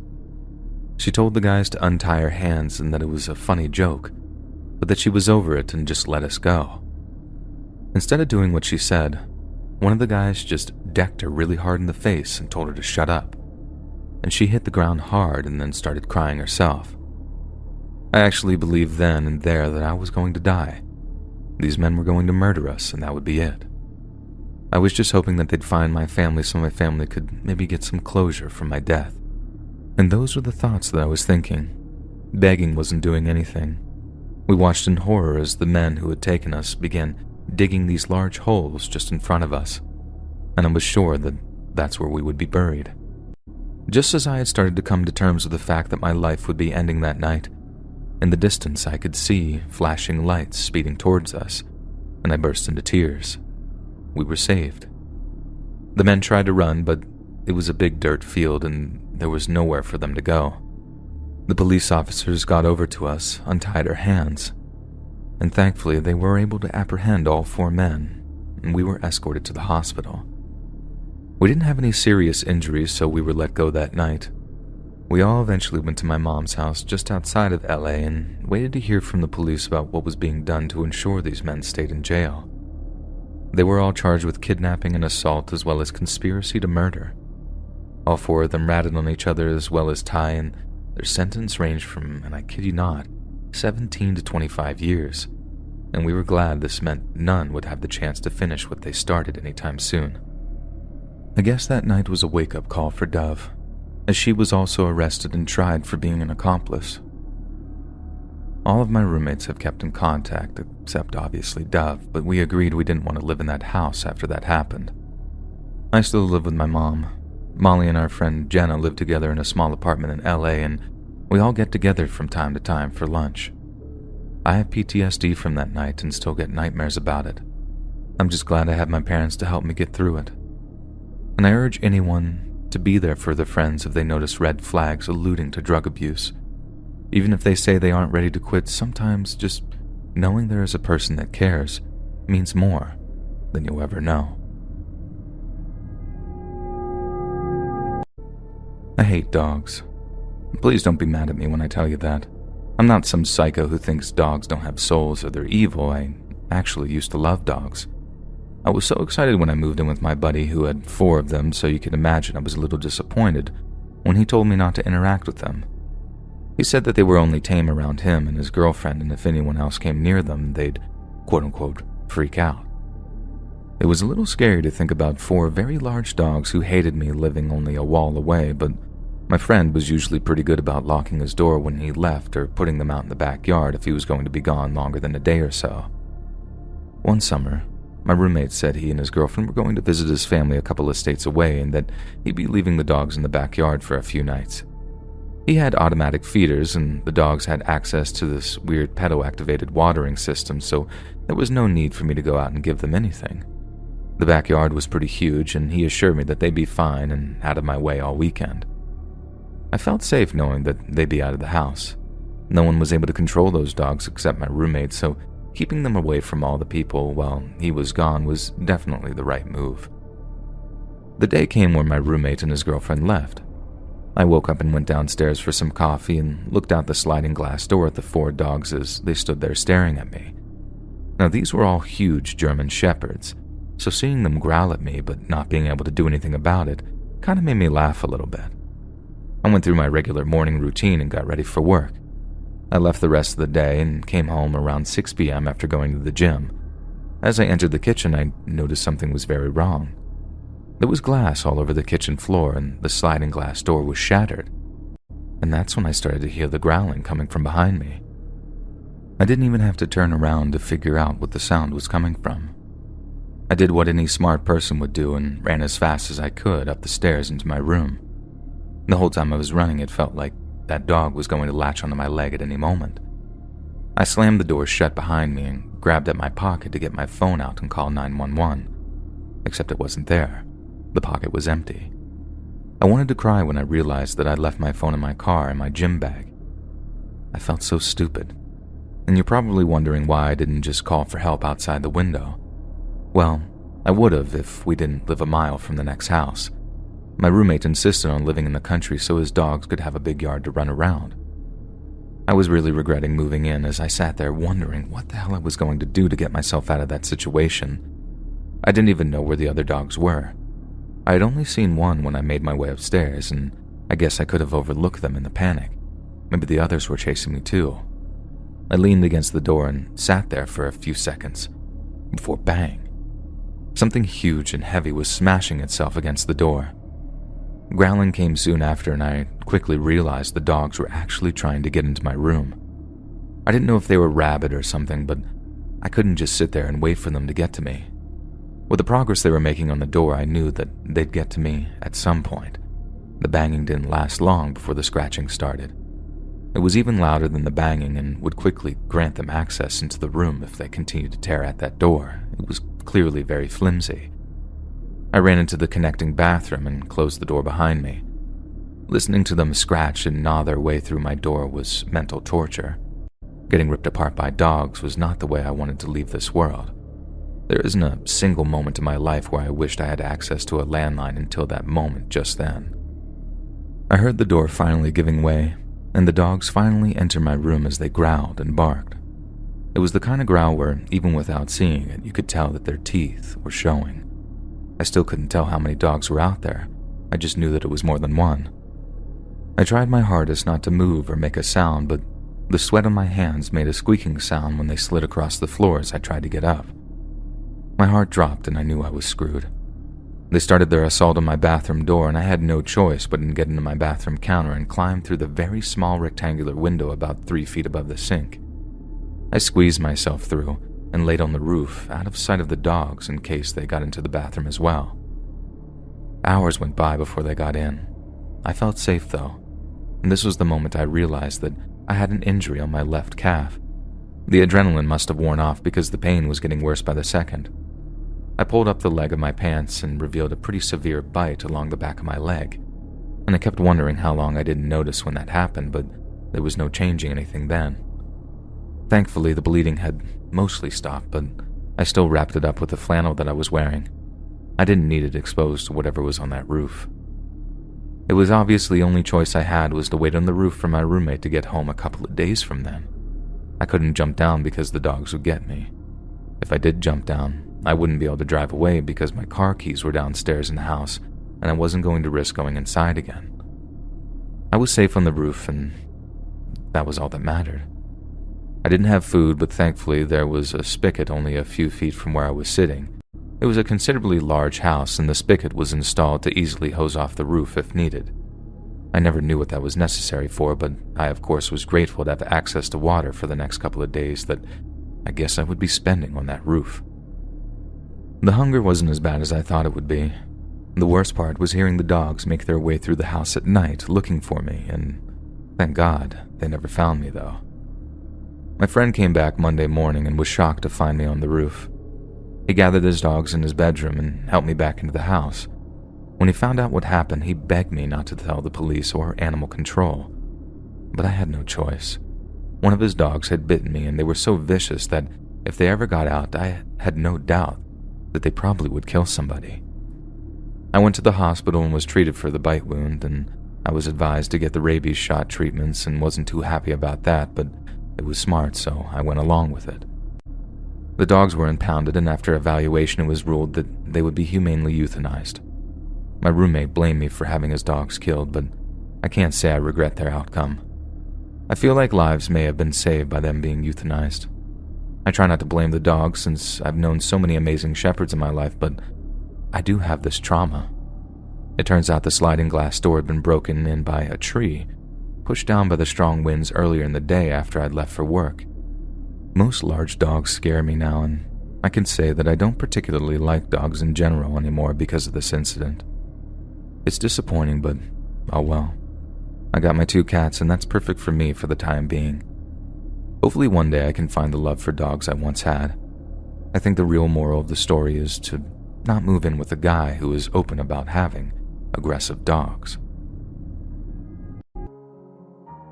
The story took place when I was about 8 years old, so it's a bit blurry in some of the details. For context, I'm a female, and I used to live in a condo up in Montana, so I shared a backyard with all of my neighbors, and we were all very interactive with each other. Since this took place around December, there had been piles of snow sometimes reaching 5 foot tall next to our driveway from shoveling that I would use to sled down. Now, in our old neighborhood, most of the kids' ages were ranging from around 5 to 10, except one, whom in this story I'll call Robin, since it is close to his name, but for our privacy. Robin was 14 years old when this took place, so almost everyone was half his age. Robin was not out of the house much, but when he was, I noticed he was very aggressive to all of the kids. Like, he would actually literally body slam kids and even pick on them for being weak.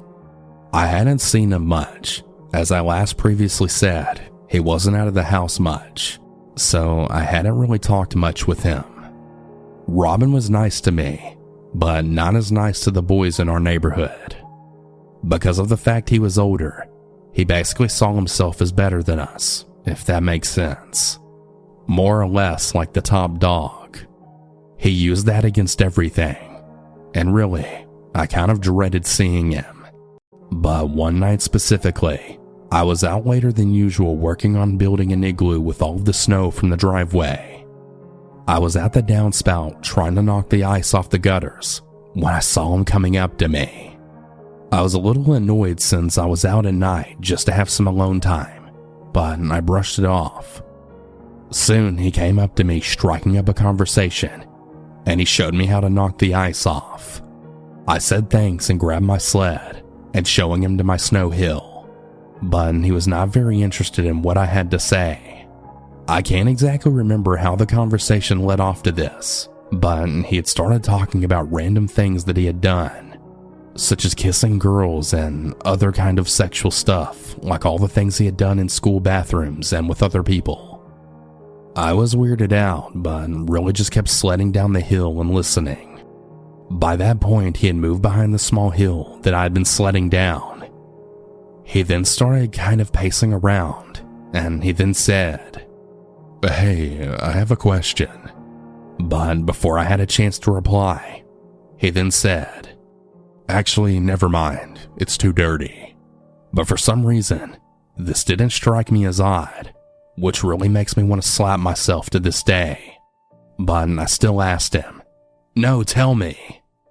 He kept this loop going for almost a minute, saying that he couldn't or that it was too dirty for me. Then he had broke. I wasn't expecting anything that bad, but then he said, "Okay, fine. I was gonna say, let's play a game of rock, paper, scissors, except that if I win, then we have to kiss. But if you win, then we don't have to unless you want to." I then froze. I was shocked since he was literally twice my age. I sat there for what felt like 10 minutes, but was actually about 3 seconds. Luckily, I thought quick enough and said, "Okay, wait, hold on. I have to grab something." And I shot up and ran to my door. I then cracked it closed and sat there for about 10 seconds, not knowing what to do. I didn't feel safe outside anymore. I then went back out and I told him that I had to go inside because my mom said it was too late, which was a lie. Surprisingly, he just said okay, and then we said our goodbyes. I went inside and I went and sat near my mom, who was working on her computer. Now I have anxiety, which only made this worse. I thought that if I told my mom, then I would have gotten in trouble for asking him what he meant when he said all that. But then, after a while of sitting there, I realized that I should just tell her, since I can never even keep anything to myself, as I'm a loudmouth. I expected her to yell at me and get mad, but she really just turned to me with a concerned look and was very shocked. That was very relieving for me, since I was literally shaking in fear. In the next few days, I had to talk to some police officers about it. He moved a few months later, and I have no doubt that it's to get a fresh start and to get away from the problems. I can understand why this doesn't seem scary to others, but it's really scary as an 8-year-old with anxiety, and also with the fact that I was always so unsettled near him. His presence was very uncomfortable from the start. Now, I'm really sorry for the lack of detail, since this was quite a long time ago. But parents, listen to your child if they tell you something like this, and always be aware of who you're talking to.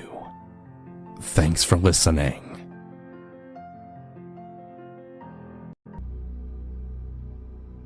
My story started in 2014, when we had to move out of our rented seafront flat that we liked a lot.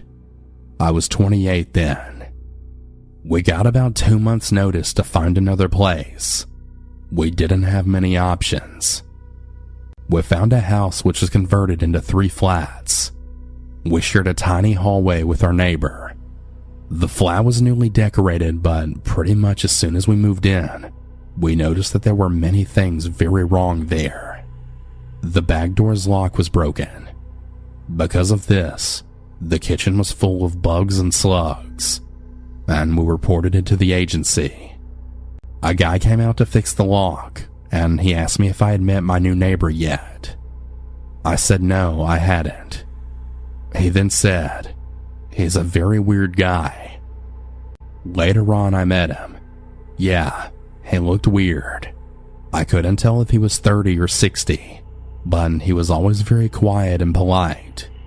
One day though, funny enough, it was April 1st, and we went home after work with my boyfriend. Our neighbor and his friend was just leaving the house. My friends were supposed to come over that evening. We had quickly cleaned the house, and once we finished, we sat down.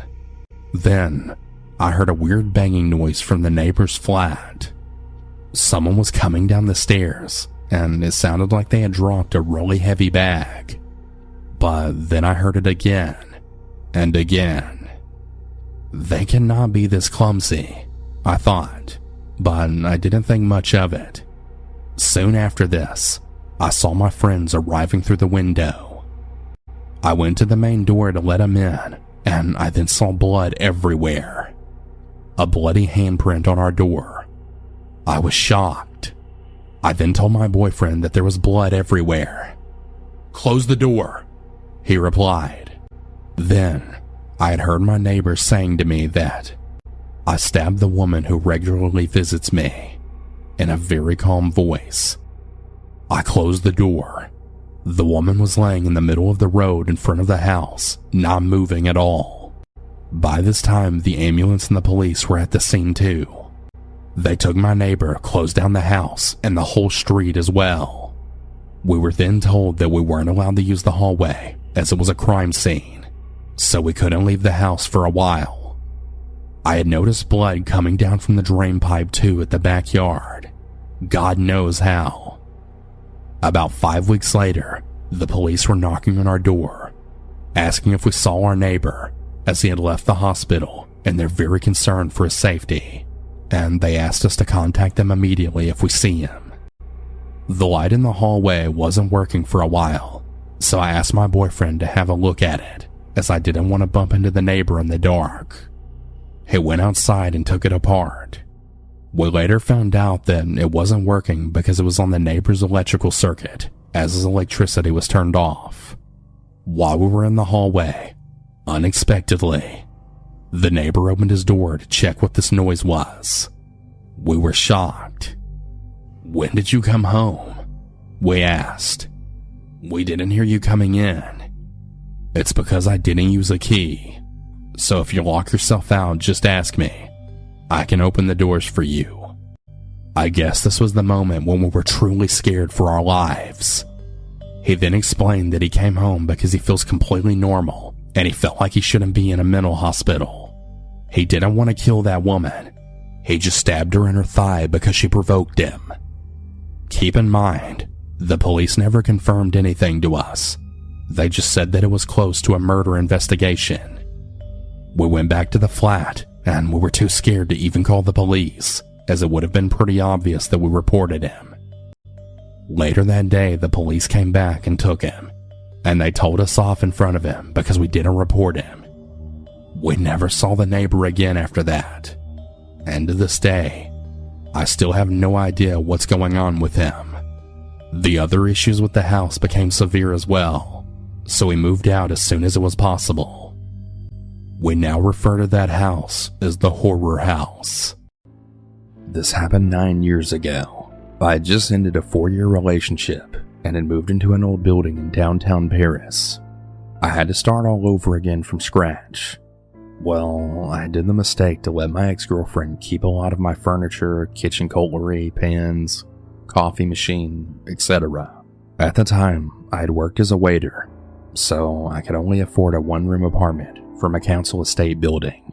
It was really old and barely even clean, but at least I had a roof over my head.